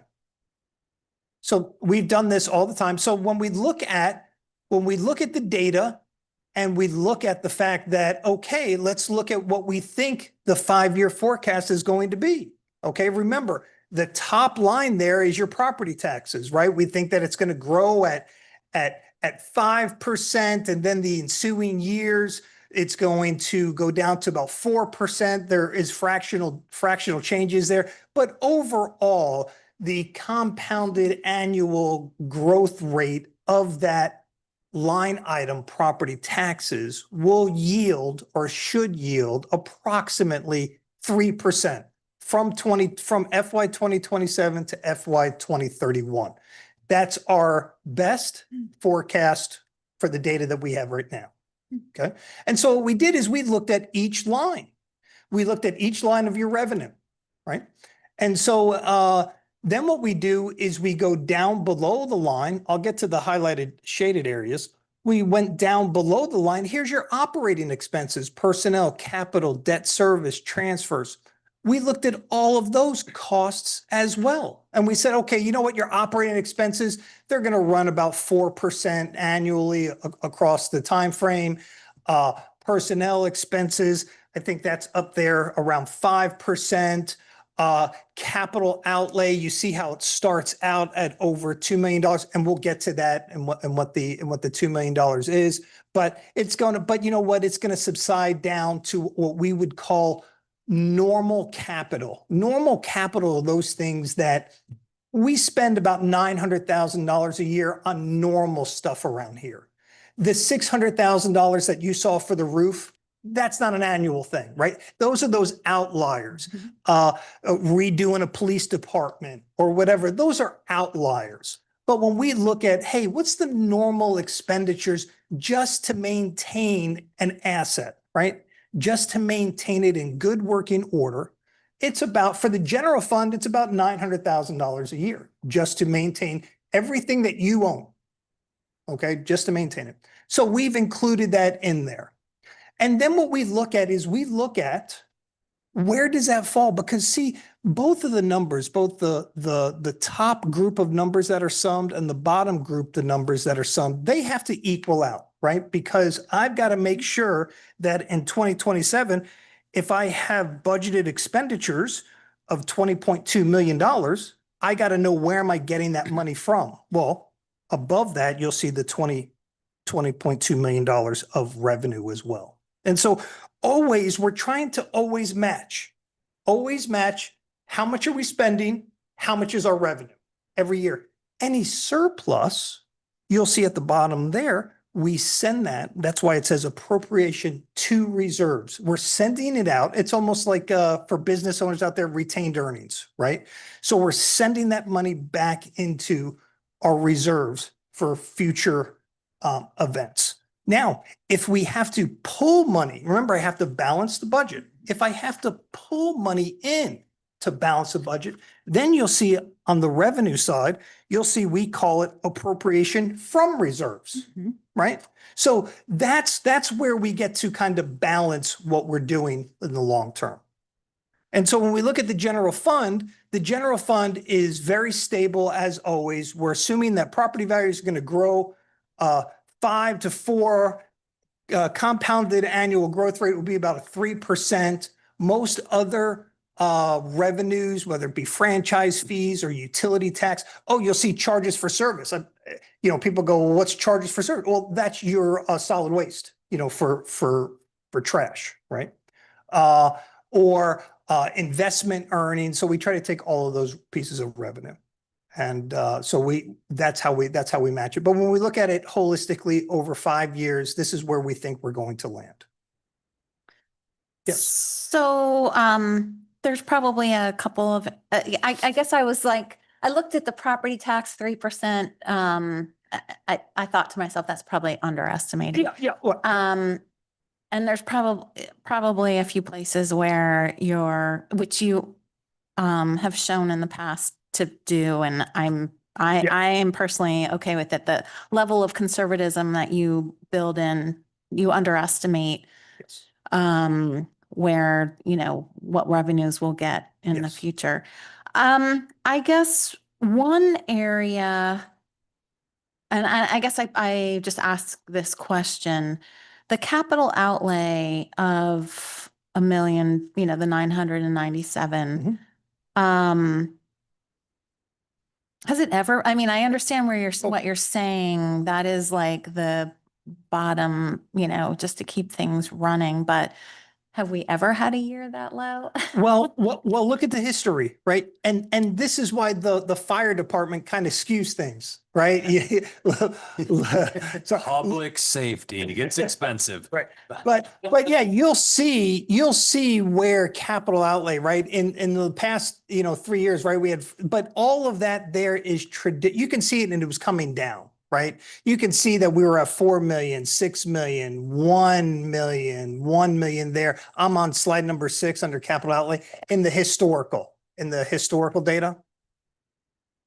Yeah. So I see it. again, what I'm just trying to say is that as a town, we maintain our assets very well. And outside of those outliers, I'm sorry. I was gonna say, right, outside of those outliers, we've had a lot of outliers over the last 5 years. We've done a lot of heavy lifting on the capital side, police, fire, this building, library, roofs, sidewalk. Like, we've done a lot of heavy lifting over the last planning horizon of 5 years. And if we recall last year, I said, it's starting to let up a bit because we always been pitching the hold our millage rate level. And I said, there's going to come a time, and I think David's starting to show you that time where we're over the hump of the decades of not maintaining things, where we've accomplished all of our capital on this horizon, and it's going to slow.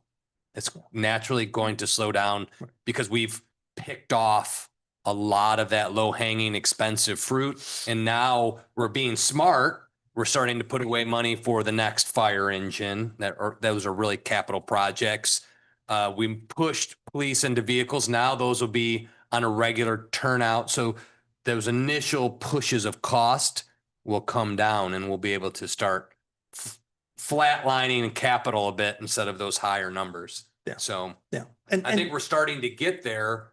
Now, when we get to the last page of this presentation, this is when I pass out and you pick me back up. Right. But it's, we're over the hump, and barring massive legislative changes, our plan is working perfectly. Yes. It really is. I mean, the amount of time we spend in this planning, it's really working. Now, if legislation upends that, then we got to veer a different direction. But we're coming to that. There isn't a ton of capital moving back on the latter side of it, the back side of this model. I think it's going to calm down. And so Marshall, if I might, just to reiterate, so this has certainly taken into consideration what our priorities are forecasted for the ensuing year, coming year. Yeah. So we do that every year at the 5 year again. And again, like I started here, some of this numbers will change a little bit, not drastically, but it'll tweak a little bit when I meet with all the department heads and we go over their budget and stuff. But we've been planning capital. The capital list is shrinking. And that's why it's getting more manageable, because some of the big push stuff we've gotten over the hump on. And I think we're in a good position where that does calm down. But you'll see it when we attach, even if, and it's hard to recall, but if you look at our capital program 4 years ago and you saw the 5 year, you're like, oh, are we ever going to get to the bottom of this list? Now you're starting to see where we are starting to get to the bottom. It's a little more manageable because we're proactively managing the process. We're staying on it. We're strategically planning where we want to go. We're looking at what capital projects are necessary. God love Peggy, we're getting appropriation dollars to take the sting out of some of these projects. The ARPA dollars helped a ton. We got a lot of capital done on those federal dollars. So that really, shrunk that list. And you'll see that, you'll see our cash balance when we predicted forward. Yeah, I mean, here's the reality. The beauty is whatever you want to do, when you want to do it. I'm just trying to plan it out 5 years. Yeah, yes. Truly, totally understand, Dave. I really understand it. Technology-wise, where do you see a community this size moving forward in the next 5 years as far as technology? Because technology is changing. Yeah. I know in my own organization is changing dramatically, and we're looking at some big investments. How do you see the? I honestly think that's the beautiful part about Highland Beach, right? Is the just the ambiance of a beautiful, relaxing beach community. I don't know where the technology will ride, but you're always going to need police, fire, and you're going to need staff to carry out what needs to be done. AI will be a big game changer. But I'm not, I'm not sure of how disruptive yet. It won't be disruptive. Yeah, right. And it's not going to be in a quick application for AI here. Your technology changes will be in the public safety side. EMS response, it gets better every year with equipment. We get to see things quicker, faster, on the spot. Think of the blood work. I always forget what it's called, but EPOC, 5 years ago, people would have looked at you cross-eyed if you think that was possible to do a blood test right on the spot. We can do that. Drones, cameras, like that stuff is evolving quickly, where you can see AI even help make decisions, getting us in contact with hospitals quicker. Now, the AI stuff that you see on more the administrative side, I think is going to be slower. I saw a great session with a big AI person. They said, go into the conference room or to the expo hall after. And I did. And I talked to all these AIs, and they'll sell you anything as fast as you want to buy it. But they're like, well, what are you going to use it for? And I'm like, well, I want to do this. No, we don't do that. Okay. How about this? And they go over like, what would Fort Lauderdale need, or Boca? Well, they're going to have a different customer base, volume of transactions, where those chat bots and some of those things come into play. But you need a community calendaring system. No, not really. I can put a little spreadsheet on there and the 6 or 7 events we got going. So that AI stuff isn't going to be a heavy lift on the administrative side. I think in public safety, where you want to see that technology change for that life safety protection, it's going to fast. It's going to move real quick on us, and have to keep an eye on that with personal private rights protections. And Marshall, I'm working with a group of doctors right now. They tell me their lives have become miserable because of AI. Because before a patient comes to their office right now, they've got all the solutions. They have all the answers, and something that would be a 15-minute visit or a 20-minute visit, now it continues and continues, and they're all falling behind. So it has changed their life. Yeah. I mean, AI, it is phenomenal. Don't get me wrong. I'm a big proponent of it. I mean, for example, you think about some work that Linelda does as far as summarizing minutes. My goodness, you can take this whole video, give it to probably ChatGPT, and have it summarize it to you in a document, how many pages you want, and it'll be pretty accurate. But it's so in certain areas, it will allow, no, I'm just saying it will allow you to, What does Linelda always say to David? Stay in your lane. I'm sorry. She's right. But no, it will allow her to go continue to do other great things. But I'm just saying minutes, it's like, but anyway, so, thank you, Dave. So, yeah, so no, you're absolutely right. We looked at it, and we estimate, how much we think in the forecast year. And you're absolutely right, Madam Chair. I want to be correct. I want to be correct, and I want to be wrong in the right direction, right? I want to come back and I want to say, man, property value is just went through the roof, right? And oh, wow, by the way, our expenses really came in under budget. And so, but yeah, I mean, it's a planning tool really to look at what we're doing and when we might have to pull from reserves. And then, so now we'll look at the cash. But anyway, so these right here were kind of those outlier projects that we had, priority projects that we had. And like, and oh, by the way, this just looks at the general fund, right? We'll get to the water, the building and the sewer. But, it looks like the police dock, we'll push that into 2027, the police build out, the fire annex, the building over here. When do we want to do that? And what we try to do is we try to say, okay, if we think today it's going to be $1.2 million, well, if we wait 3 years, it could go up, to about almost 1.3 million, just with normal rates of inflation. And so we've included those numbers in here as well. And so when you look at it, and this right here is what we would call our fund balance. And so what we did is we took our FY24 actuals audited, and we added the appropriation to reserves. We took away the appropriation from reserves, and we moved that forward to kind of estimate where we think our balances are going to be. And so that's where we put the unassigned line. So since our cash is restricted, right? We restrict.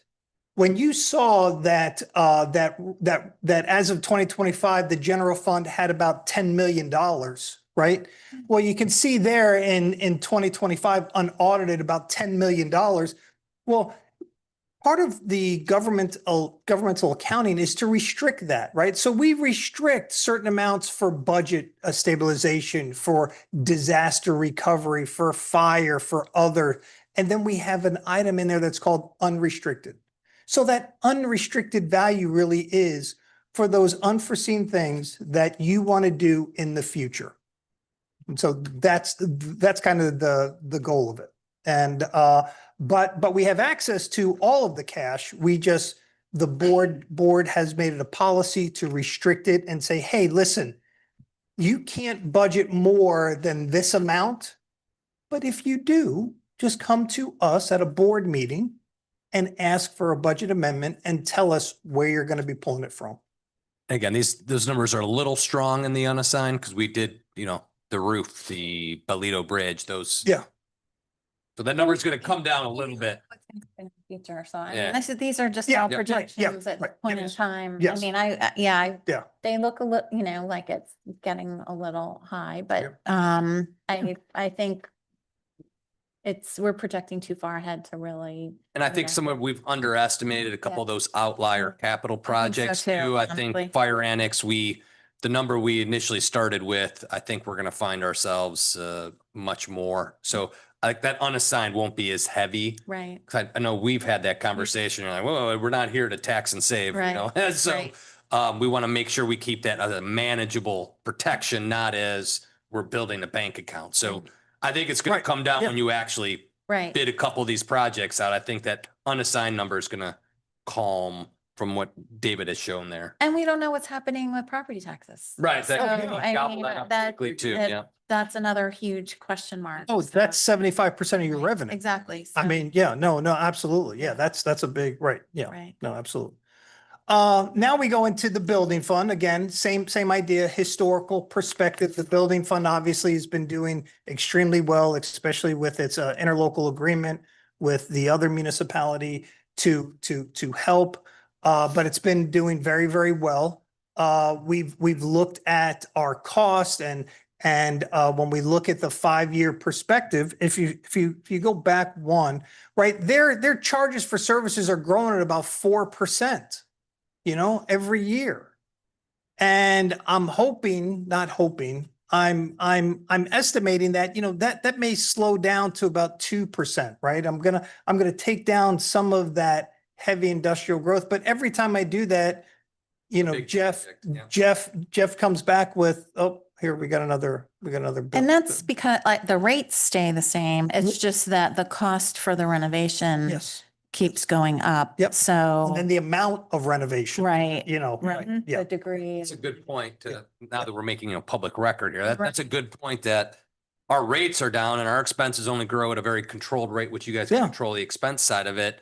But home construction Has is increased and we're a percentage of home construction. Right. Yes, That yeah, is a good point to make. yes, yeah, yeah. But And we dropped the Yep, we rates. did 12% Right. reduction. So, Yep. so this, and when? Well, was Jeff that? wants to make sure, because he's not here, he wants to just make sure he doesn't think it's going to be as strong as David is projecting, because last year he had a huge number from the Milani property development. So Yeah. he doesn't, but as soon as he says that, we always get these out. All of a sudden somebody like, Right. no, Some that's a $20 million monster project. kitchen remodel. And you're like, what? Where is Yeah, this? Oh, it's in right. Gulfstream in some weird spot, so as much as we predicted, it always something pops every now and again. When was the effective date of the reduction in the October rate 1 of, this year. so fiscal year 2020? Yeah, we changed it with the fee schedule. So the 2.5 to the 2.7. Yeah, so- includes so a we 12% reduction. yeah, and so we had a regular increase in charges for services, even though Yeah. the rates went down And that's those are 12%. things that he's about to show you the reserves, which can't continue. So we're gonna have to look at having those conversations. I don't know if this budget cycle, but the next one, we're gonna have to, we may need to do a more aggressive reduction. I'm glad he's not here because he'll start shaking, more aggressive reduction of the fee schedule. Yeah, but- For and the construction and building. Right. And the reason why is because I'm trying to grow, I'm growing operating expenses by 5%. I'm growing personnel expenses by 4%. I'm keeping capital about the same.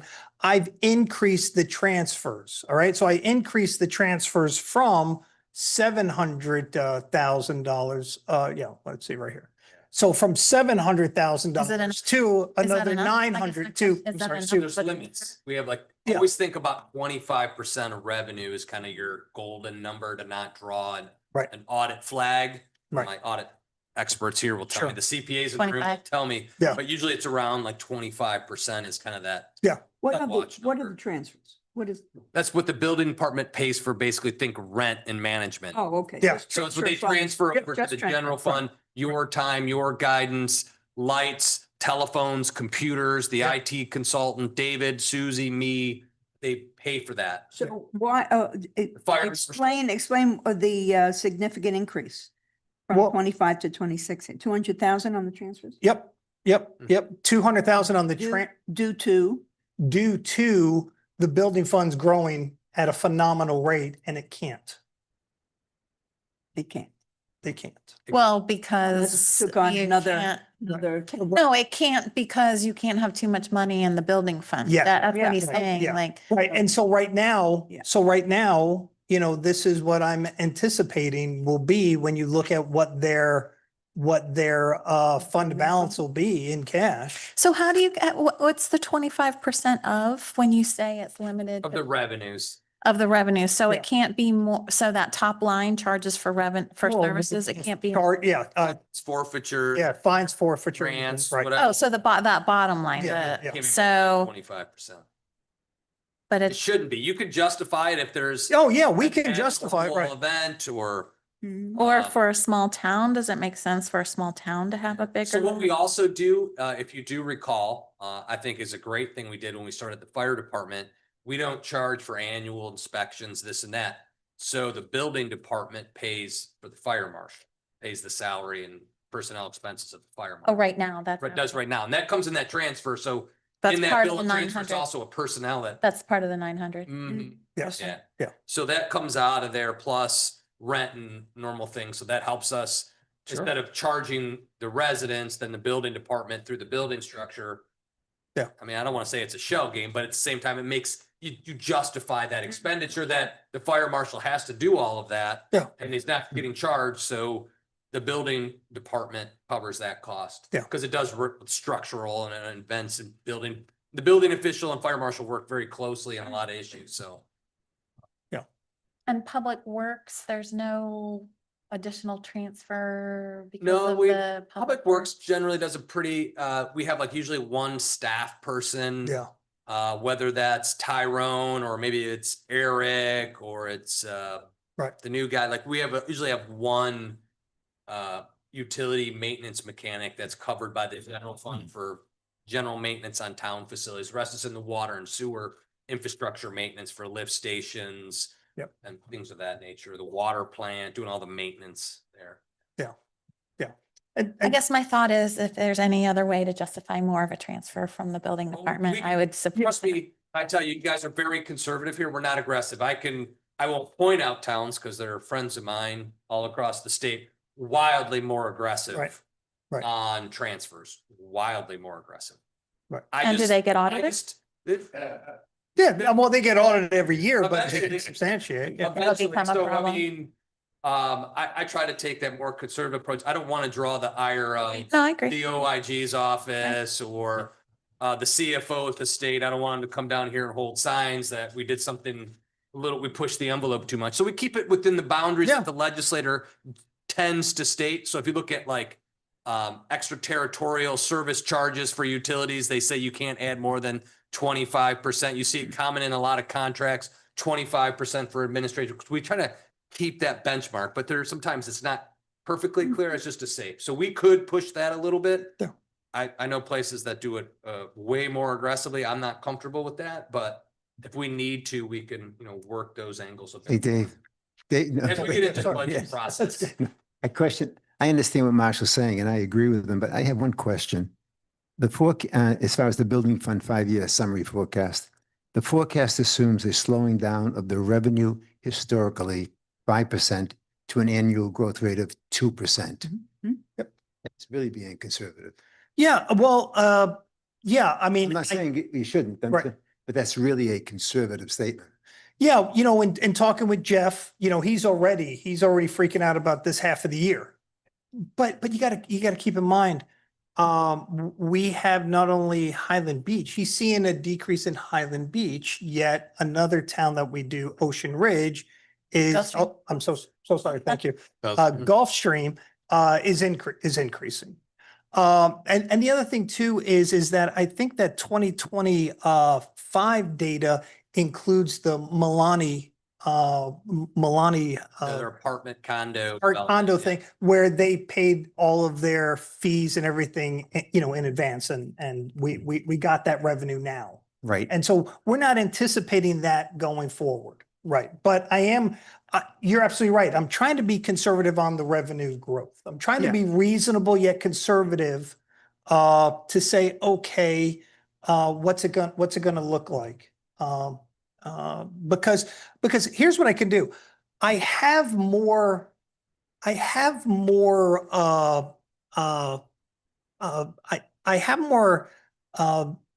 reality in the expense side. Right. I've got years of expenses, right?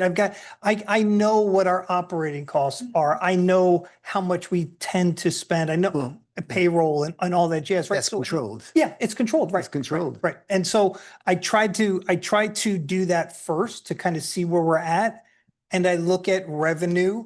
I don't want to over predict revenue that forces you to make a bad decision. Okay. Right. And so I would rather sit there and go, hey guys, I think conservatively it's going to grow here.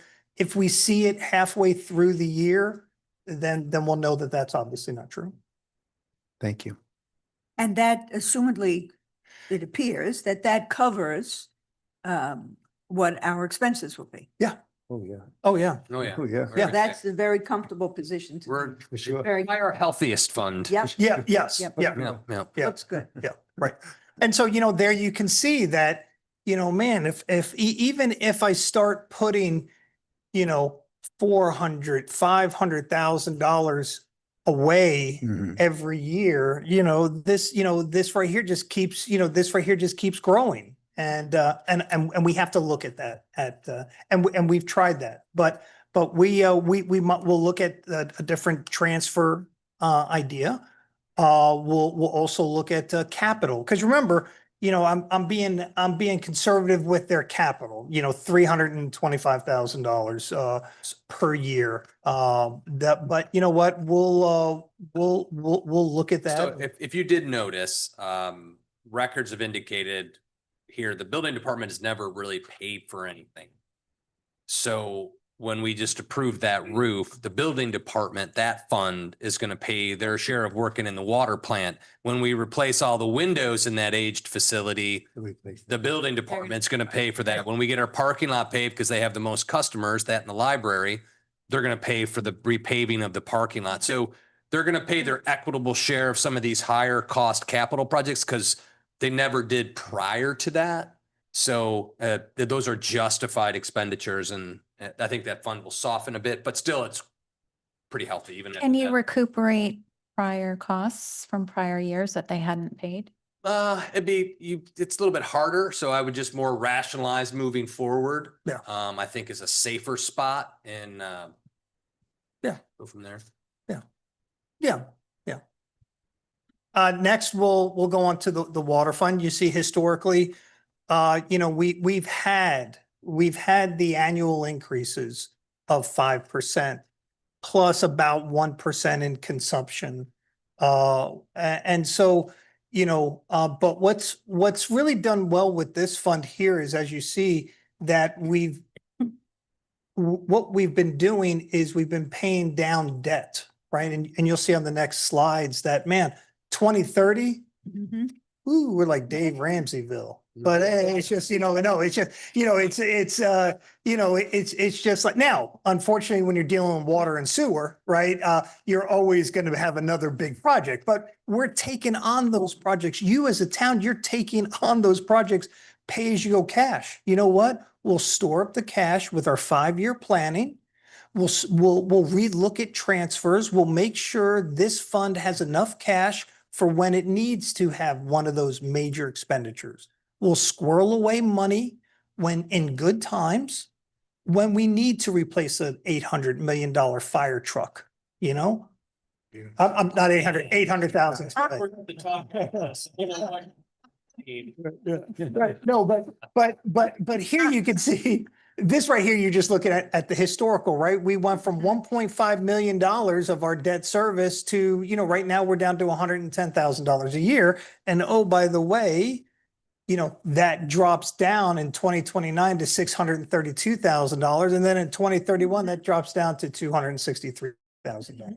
And so what that does, right? It's just like in our private lives, right? The less debt you have, the more you can build your personal reserves with. And so, but again, water and sewer are your enterprise funds. We treat that like a business, right? We charge a fee, and that fund is the idea is that fund is supposed to be able to be self-sufficient, stand on its own. And you want to know something? You did that. That was one of the things that you did. Back in 2023, we made this to where the general fund is no longer sending money to the water or sewer funds, right? We made those self-sustaining through normal, consistent rate increases of 5%. We already showed you here that the debt balance. Look at these interest rates. Remember the good old days? You remember that? Yeah, I mean interest rates when you could borrow interest rates at 2%. But yeah, that's when the debt starts to come off. Now remember, this is the water fund. Yep. And so that starts to come off. And so as we look down, now I'm on page 16, as we look forward to what does that mean with our cash, right? You can see it fluctuates a little bit more. So here you can see what I estimated our days cash will be at the end of 2026. Our days cash will be about 83 days cash on hand. Our lowest point could be 2028 with about 57 days cash on hand. But we climb back to about 150 days cash on hand by the end of the forecast. Did that shift? Was it, I thought the lowest point was before 2028, like, was that always the lowest point? No, or- I don't know if it was, I can I'm find just that out for curious. you. I guess don't I know. was but- hoping to be beyond that, or be hitting that lowest Right, point now. but and you then- know, but what affects it? What affects it is our ability to pay down debt, and then it frees up dollars for more capital. Okay, capital program, and as well as putting funds back into reserves. So, Okay. I'm And good with it. our charge for water, is that commensurate with our region, Oh. with our locale? absolutely. Yes, yes. I think Raftellus, maybe it used to be Raftellus does a biannual or an annual water rate water study. I'll make sure you guys get that. They do it by every region in the state of Florida. How much is base fees? How much is sewer fees? What is that? What does that consist And we're of? right on with that? Mhm. I'll double check it, but Okay, yes, I yes. will. And this just assumes a 5% annual increase in rates. Yes, yes. Okay. And then we have the sewer fund. Here you can see the sewer fund. And again, you know, we're doing the sewer lining project, right? This was always our plan. If you recall, we were looking at, oh, do we borrow money from the state at Mhm. low interest rates? Do we take out a loan to do this? Finally, the commission, rightfully so, said, you know what? Let's just push this off a little bit longer. Let's accumulate enough cash. And you know what? We'll be able to do this. Let inflation rates kind of settle down a little bit and we'll be able to do this. And so that's what we're seeing here. We're seeing it historically, this fund as well, 5%. The transfers to the water fund, remember the sewer fund has to transfer money over to the water fund to cover its commensurate share of its costs.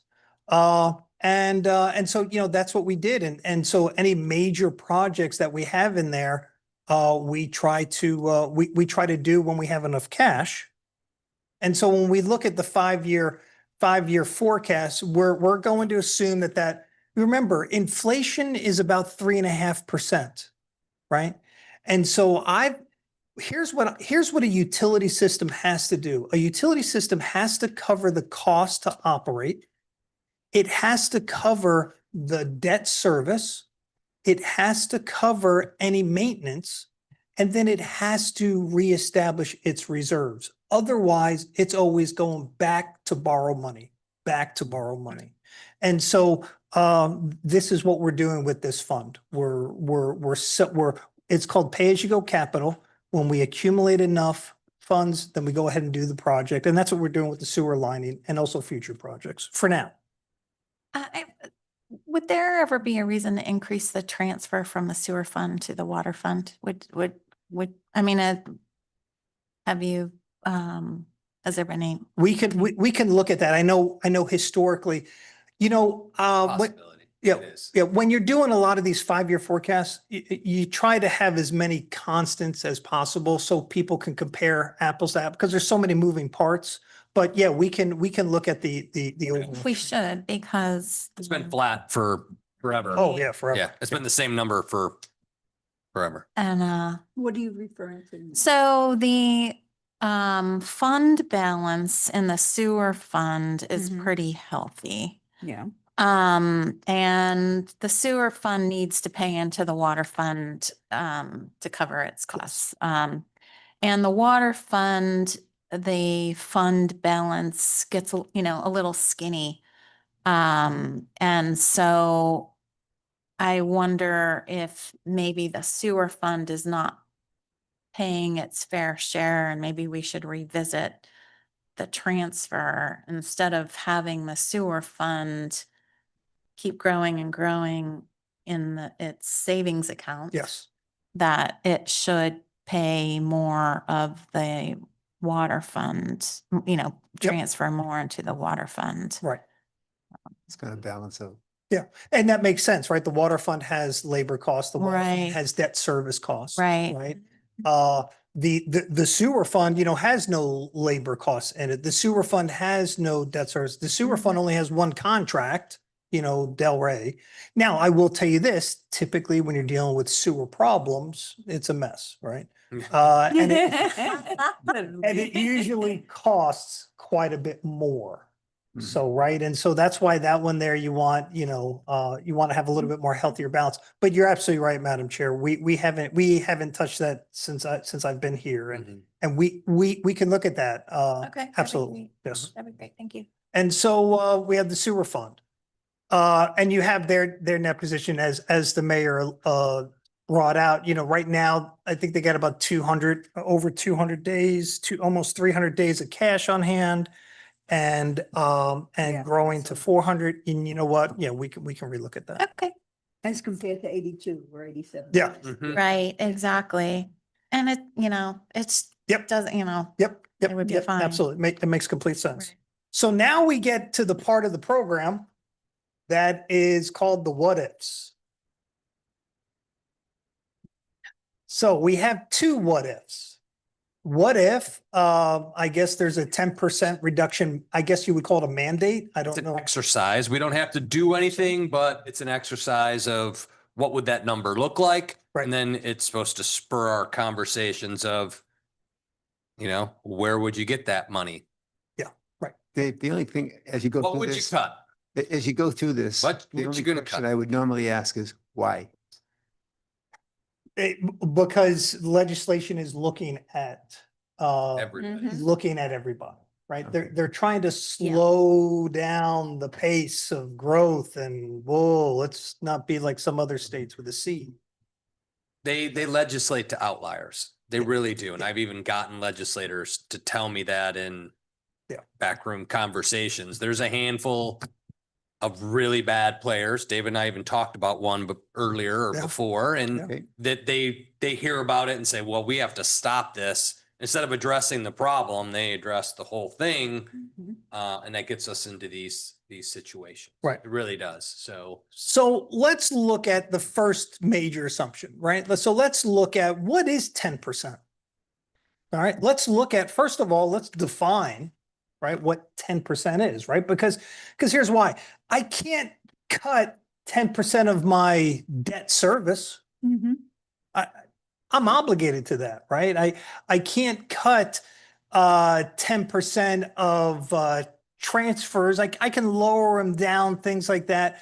But so what we did here is we said, okay, what you're looking at is what you're looking at on the very, very first screen there, the general fund, 10%. How could we manage to do that, right? Well, first let's define it that, okay, it looks like it's going to be about $2 million. Okay, it's going to be about $2 million. So let's just put some numbers into our head. 75% of your revenue comes from ad valorem. And by the way, 71% of your expenditures in the general fund are just public safety, police and fire. Okay. But I've got to sit there and say, okay, where can we cut? If you kept police and fire and the commission to run the town, you might get to the $2 million. And Say that's, that again? I get it. So if you kept the police and fire and your salaries. We were going to self-manage. Right, yeah, you're going to self-manage. We're going to Right, self-manage. you're going to self-manage, right? Right. If we were to do that. You might be able to cut, meanwhile, everyone else is gone. Right, you might come up with the $2 million. Yeah. But at the end of the day, we looked at it and we said, you know what, we can manage it through reducing our transfers, right? We can probably manage it by utilizing some of our excess cash reserves. You know, you saw where the general fund will grow from 2 million to 4 million to 6 million to $8 million. We might be able to manage it that way, right? The other thing too is we might be able to slow down the cost of replacing assets, or not slow down the cost, but slow down when we replace assets, right? Give assets a little bit longer life. Because what we do, we're very proactive. We're like, hey, look it, something's happening over here. Well, let's go ahead and let's replace it. Whereas we might seek other alternatives to reduce it down. But the idea is that if where could we pull this? The general fund's your biggest fund, obviously. it has most of the costs. And in order to reduce it by $2 million, Tough. yeah, tough.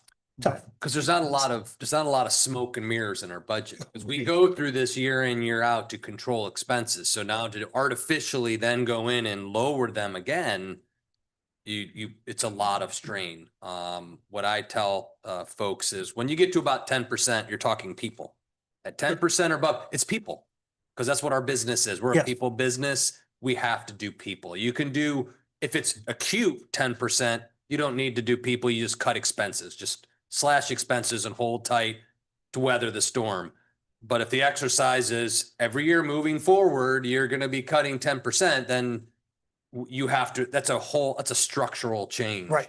You can't deliver the services under your current model. You have to come up with a new one at 10%. Right. 5%, you could just shave a lot of things. You're okay. Gets tight, maybe not as effective, but you can do it. 10%, you're really on the line of changing your business model. Yes. Have you considered increasing income? Well, that's the thing. I don't think that's part of the exercise that the legislator wants. They don't want you to increase the revenue by Right. modifying taxes, doing that stuff. They just want to see the cut. They want to see they want to see the tax rate go down and shrinking government. So they're going to cut that revenue and say, live with it at 10%. This is just an exercise. And I think it's just it's a good, healthy exercise to make sure, David and I and Susie aren't out to lunch and your department heads are just baking up ideas. That's a good exercise. Right.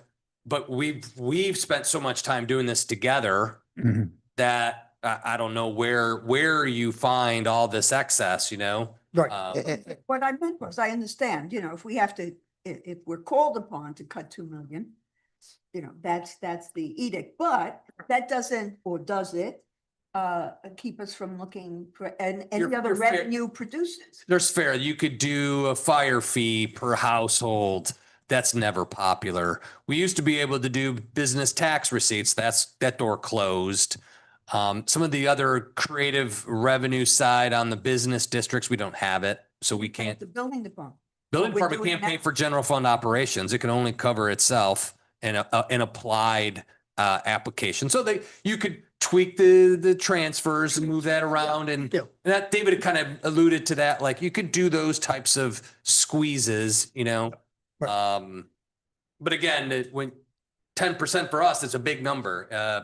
2 million to like a Delray or a Boynton, it's a rounding error. Right. Here, 2 million, that's a big number. We're digging, Right. so- As you keep reminding me, this is not the private sector, this is the public sector. Right. And I appreciate it all the time when you tell me that, but we've been using 2%, 3% and 5%. Yep. Very conservative numbers. Yeah, yes. Then all of a sudden we jump to a 10% reduction. Yeah. I mean, that obviously self-management and suicide are the same thing. You're absolutely right. And, but what you'll see, You're yeah. spot on, Yeah, right? but- Because you gotta change the model. I mean, really, We're gonna grow at I 37%. mean, that is, I come up with $2 million.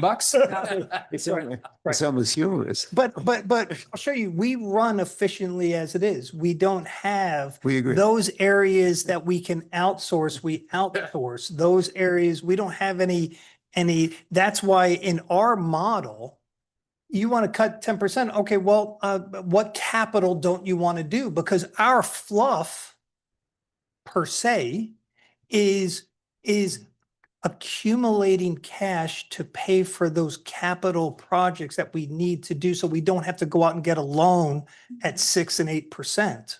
Correct, but you've laid out a beautiful program of 2, 3, 5%. Those are the numbers we're using. Yeah. Why would anyone even come back and even think that we would think about cutting 10% when we're using such conservative numbers? And not only that though, but we have one of the lowest millage rates. I know that as residents, you also pay the county millage rates and I get that, but for a coastal community, full service, police, fire, water, sewer, building department, library, we have the lowest. I agree. And you'll see that in the next slides. So when you look at the general fund, yeah, guys, it's about $2 million. When you look at the building fund, yeah, the building fund, theirs is about, what is that number? 178, $200,000. Right? They could manage that through a reduction in transfers. Okay. Water, the water fund, it's about $300,000. And it could manage it through some reduction in capital as well as a reduction in transfers as well, if they want to do that. But I don't think that they're asking, and maybe Len can provide. I don't know if they're looking at this exercise. Are they looking at it, or Marshall? I think it's 1 year. I don't think Government- they asked for horizons. It's just No, a 1 year. just the 1 year. But it exercise. doesn't apply to water, right? I mean, it's Right, really, I mean- really just the general fund. It doesn't differentiate. It's Belt just- and suspenders. Let's just do it all. We see it. Right, we know. But Yeah. but water is a whole different, it's an enterprise. It's not a. Right, not a- that's what I mean. it's based That's on what I mean. Consumption, Right. that's. And we'll see that when we Yeah. talk about the ad valorem tax going away, that your enterprise funds are fine. Are untouched, yeah. Yeah, they're right. fine. And Building so- department's fine. Right, right. And so when you look at it, this is the fund with labor and with debt service. Debt service does tend to come down, but my 10% is not including debt service or transfers or reserves. It's just looking at operating expenses. And so, and then you have obviously the sewer fund, same thing. It could probably manage it through a reduction in some type of transfers over to the general fund. But at the end of the day, not a lot of excess to want to do that. If it was mandated, then for the short period of time, we can go into any cash reserves that we've built up, as well as delay capital spending if we needed to do the exercise. Now, this one's interesting. See you guys later. This one is fascinating, right? So let's think about it. No tax on homesteaded properties. Sounds great, right? It's good. No, I'm joking. But here's what we did. First of all, there's over $4 billion of taxable value in Highland Beach. Okay. And what we know is that approximately almost $1.7 billion or 41% are currently homestead exempted. Currently. Okay. The way they're looking at the legislation, they said that, hey, you can't touch or you can't reduce public safety, police and fire. But what you can do is you can freeze them at the previous year's levels. So that's what we did in the model. And that's why I highlighted it there. You'll see that when you compare and you contrast them, that what it did is I took what they were going to increase to, and I brought it back to the 2007 levels. But yes, madam. Are you taking into consideration the union contract? We would have to go into impact bargaining. There's just no way you would, if this model would be totally skewed if you had to Yeah. honor those agreements. You couldn't. You- Yeah. you- Yeah. Yeah, That's right. now I will tell you that doesn't take into consideration FRS, right? Because I can freeze someone's salary, not free. I can freeze the growth rate of their salary, right? But still, there's health insurance, there's pension costs, right? There's workers' compensation. There's all these other costs that are going to continue to grow. Okay, now I can freeze someone's pay that they take home for a certain amount of time, right? But there are other costs. So that's what we did in the model. So if it was labor related to the police and fire, that's what we did in our model. We said, okay, we're going back to the 2027 and we're going to freeze only those departments. Let's move forward. Yeah, but another thing you have to do is there's a huge incentive to homestead your property. So, you're basing this on who's actually homesteaded right now. Yes. How about the financial incentive to actually homestead properties that are not homesteaded? And so you're going to have less. Yeah, this is the revenue. best year. 2028, you'll see that's the best. It only gets worse. Right. Yeah, because more It people won't are be- going to right, home, they're going to figure out a way to homestead their property. Yes. She asked the exact Oh, question. sorry, I didn't mean okay. to jump in. But if you Sorry. homestead all of them, your building revenue is going to go through the roof because people will have money to do all these remodels and Right. renovations. Right, exactly. But it can't cover general fund. Yeah, But We'll have so, to figure out how to do transfers. so, right, so let's talk about how much is that? How much money are we talking about? Well, we're talking about almost, we're talking about over $5 million. Mhm. Okay, so we're talking about $5 million. And so when you look at $5 million, well, this is where, and I appreciate your patience, Madam Goldberg. This is where, here, let me just show you what all the departments cost. So the top line there, when it says all operating, personnel, capital outlay, that's for all your general fund departments. Okay. Now let's just look at police and fire. Police and fire, this is their operating, their personnel, their capital outlay just for police and fire. When I look at all other departments, excluding the commission, that's the third line. Even if I got rid of everybody, that $5 million, I would only cut $2.8 million, or I'm sorry, $2.0 million. I would only cut, it would be the police, the fire, and you. And you're still 3 million short. And you you're can't still- raise revenue. And you're still 3 million short. Okay, you're still 3 million short, and no one else in the general fund is here for you. No one. And so that's why when we look at this model here, the only way the current model survives is you have to increase the millage. You have to. There is nothing to, you couldn't cut enough to even make a dent in it. Okay, so I got to come up with $5 million.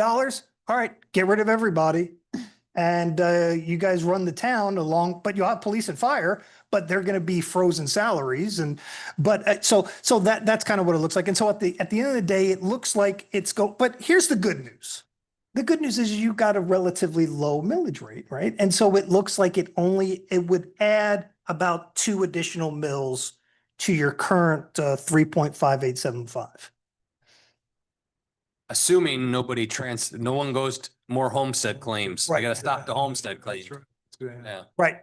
So there's the tricky balance of if you raise the taxes too much, you accelerate potentially pushing more people to the homestead. So it's a tricky. And if you look at who's homesteaded now, we have $35 million home that's homesteaded here. Right. You know, God bless. But I'm just like, you start getting all of those to come off the roll, Yeah, no, you're right. the ship sinks, you know? Right. And that's why I was saying that 75% of your revenue comes from property taxes. 71% of your expenses are police and fire. And so I'm not allowed to cut them. I can freeze them, right? But I'm not allowed to cut them.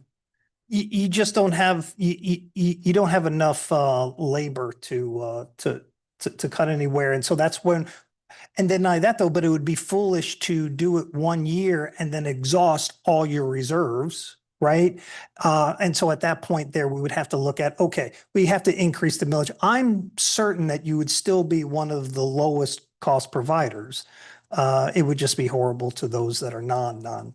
So in order to meet the state's edict, everyone's going to pay more property taxes.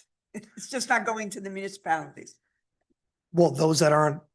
Well, I think the business community will get upset because they're not, you know. Yeah. Yeah, 10% in value escalation, yeah.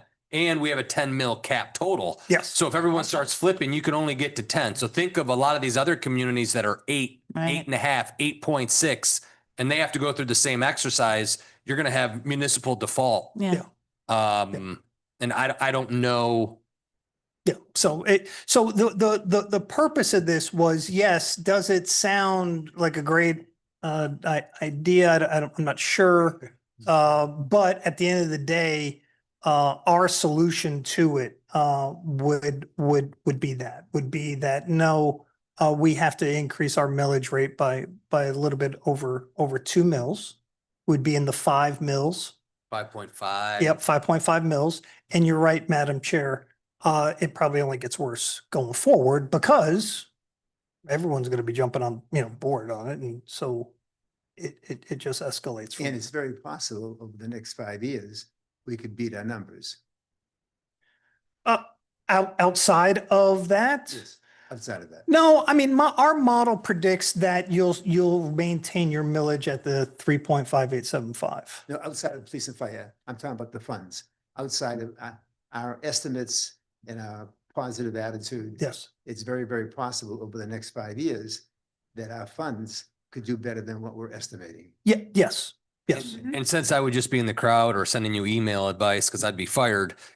Police and fire. Yeah, are he's only- gone. Police and fire aren't going to work at frozen rates Sure. forever. Sure. So eventually that's where it gets, they'll at some way be back to a trajectory that's, on point with at least inflation. So that still screams away from you, on those numbers. So and I don't know what municipality can handle it. It had to be a very commercial based town. Maybe Boca could take the hits, but they're going to take a hit too. I mean, Oh. there's just, Yeah. and I think that's why you're seeing that special session slow rolled by the governor. Now they're talking about a 6-year rollout window and they have to run models because I would have to believe if they have competent CPAs running their models, they're seeing the same thing we're seeing. Like how, and again, even with some folks in that room and having the conversation are very cavalier, like who cares about local government? I think enough people do care, like, wait, it's not just hardship counties, think like Hardy or Glades County that are going to take it. It's going to be a lot of these municipal defaults. They have debt and loans predicated on ad valorem tax dollars. You have millage cap rates that are written into the Constitution that won't be. There's so many things moving. I just don't know. Yeah, and so that's why when we looked at it, when Marsha and I talked, I was going through how to present it. How do I present this? How do I show, what it is? And at first we just had to get to the number. All right, well, how much of the number? And you're right. The best data we have is the current, and we get that from the county, Dino. Hey, give me the list of values that are currently homesteaded and those that are not. And so he gave us that list and said, all right, and then we adjusted the revenue side of the budget. We adjusted the expenses and we said, man, we're $5 million short. Well, where do you get that? Well, we only have 2 million in salaries and labor, for everyone who's non-public safety. So, yeah. And then that's when I told Marshall, I said, this isn't an exercise of cutting 1 or 2 positions. It's not obtainable. You have to raise the millage. And so that would be what the outcome would be.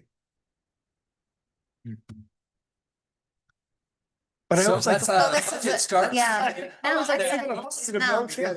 what the legislator falls asleep, thank goodness. Yeah. But again, you got to get 3/5 of the legislator to Yeah. approve it. You still need 60% of the electorate. Right.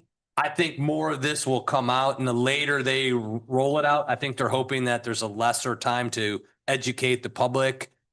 But I think there's enough affected folks that will kind of hopefully, Yeah. if not, then it's a whole new world here in Florida. Oh. It's just the way the cookie crumbles and we'll all have to deal with it. Yeah. So thank you, Matt. Well, thank you for your presentation. Thank you. Excellent presentation as always. Thank you very much. Yeah, Thank you. Yeah, Always- thank you. We should sell, Kill the should golden I be the goose. fire chief? You could with uniform. Sure. Yeah. Moving on to item E, consideration to approve and authorize the town manager to purchase 2 2026 Ford Explorers in an amount not to exceed $86,319.50 for the fire rescue department. Yeah, so that's just for the two assistant chiefs traditionally had been on car allowance. That is not holding up. So we're just do the administrative vehicles and get them in place, move the dollars around. Everything's good, but just a change of operations. Any discussion? Well, we better do it now. Yeah, let's do it. I have the money to buy it. I'm in Better favor. last. That's it. Yeah. We'll have something to sell. Well, I've had that conversation just to be honest, like, start accumulating assets. So if we got to sell them all, if we sell the pieces, make sure that water plant's really good. 'Cause then we can start selling capacity because these other towns that have $200-400 million of debt to build a new water plant might come knocking on our door to supply them water, Who knows? Interesting.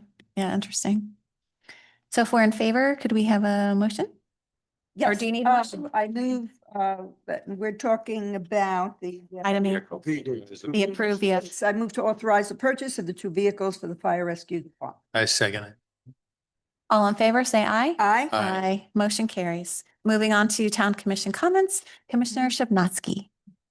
My comment, it is great to have someone like Dave that can speak the language of an accountant and still speak layman's language, because most people I deal with cannot follow the numbers, Dave, and you make it very, very easy. No, you guys are great. And you guys, Susie is excellent. Can I tell you, she keeps up. The only reason why I can do this, because I know the numbers are accurate and correct and they're in the right bucket. And so, cleaning data is not a problem when you're that good. So I really couldn't have done it without Susie. So Thank you, Thank you, Susie. Susie. Thank you, Susie. Thank you. Thank you, thank you. I'm up. Well, I have, in preparing today, and looking at the proclamations, it just highlights the commitment that Highland Beach has to exceptional work, which we give every single day. And I applaud all of our departments. We provide not only beauty and security, but a community par none, and I hope it continues despite any budgetary problems. Secondly, I'd like to make an announcement that I'll be joining the Board of Directors of the Palm Beach League of Cities. And the oath will be administered at their installation banquet on May 27th. Wonderful. And I hope that other persons on that commission, the mayor, et cetera, that will be able to attend. I look forward to this because and particularly now, because we have to promote and advance the collective interests of all the municipalities. Palm Beach County contains 39 cities and towns. And so I look forward to the work that I can do on that board as well. Yeah. Excellent. That's Thank you. wonderful. Thank you for doing that. I know we did a proclamation, but I just want to remind everybody on May 25th, it's Memorial Day. We honor all those people that didn't come back and return.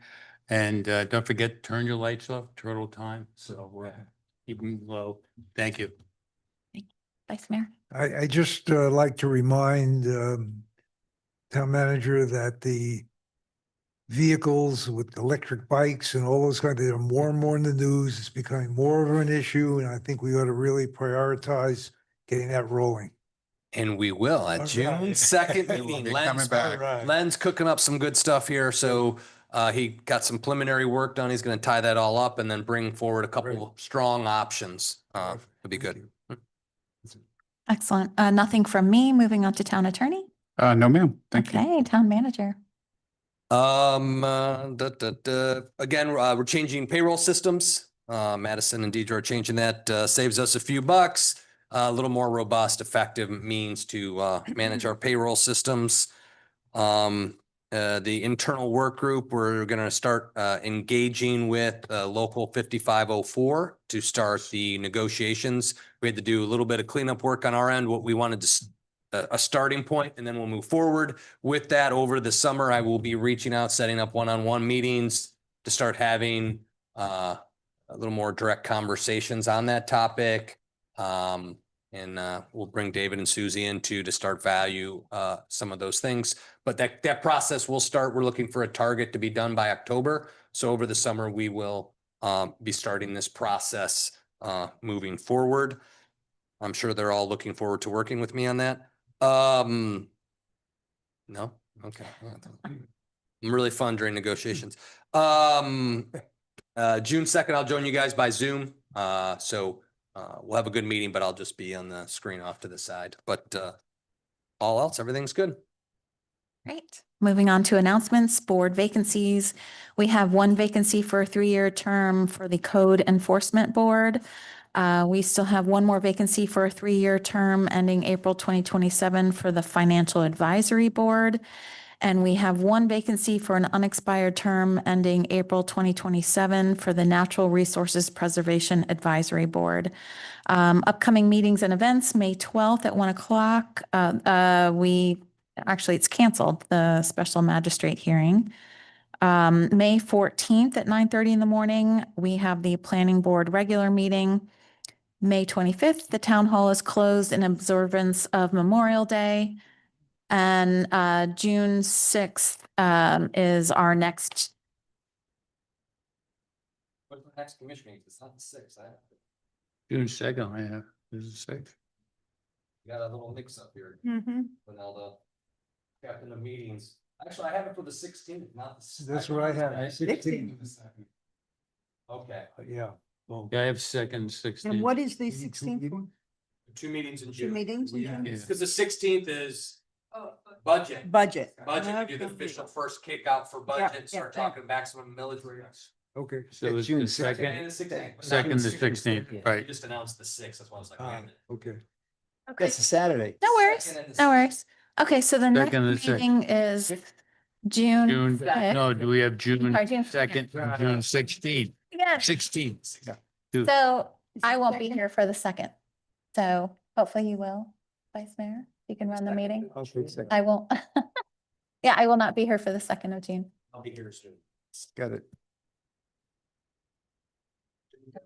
27. Okay. Okay, so we've got it. You want to be total? June 2nd, I am not available June 2nd. I will not, I'm totally out. And Marshall's only is partially in with being on Zoom. I'm partially, I'm on remote. Awesome. So you're in, but on I'll be joining remote. you. Okay, Is very is nice. there a reason we shouldn't, with both of you being out, you should change the week? If you want. I mean, if everybody's. You guys would have available. to take, because it's the first meeting of the month, you would have to take the action to change that date. And we definitely need the June 2nd meeting, June 16th, we definitely. No, but do we need the June 2nd? No, June 2nd, we were, give Len a little more time to deal with the electric bikes and stuff. He's got some drafts and. That's the only item if you wait for the. There's probably something else, but nothing, I will look at public safety. We don't have any. Oh, your Axon thing. They'll wait for you. They'll wait for you until 16. So, Good. They're so can we move You could just to, cancel the 2nd and. Cancel just pick 2nd? Everything up on the 16th. okay. Yeah, if That- you want to do if you want to cancel, we'll do by motion. No, 2nd. I'm gonna miss it anyway. That's You just need a motion to cancel. To cancel the second. Yes, I make a motion to cancel the town commission meeting on June 2nd, 2026. Second, a second. We still have the 6th. The 16th is already scheduled, yeah. All in favor, say aye. Aye. Motion carries. The June 2nd meeting is canceled. Okay. Okay. Excellent. Well, thank you, everybody. Very Okay. productive meeting, and the meeting is adjourned. Thank you very much. Thank you.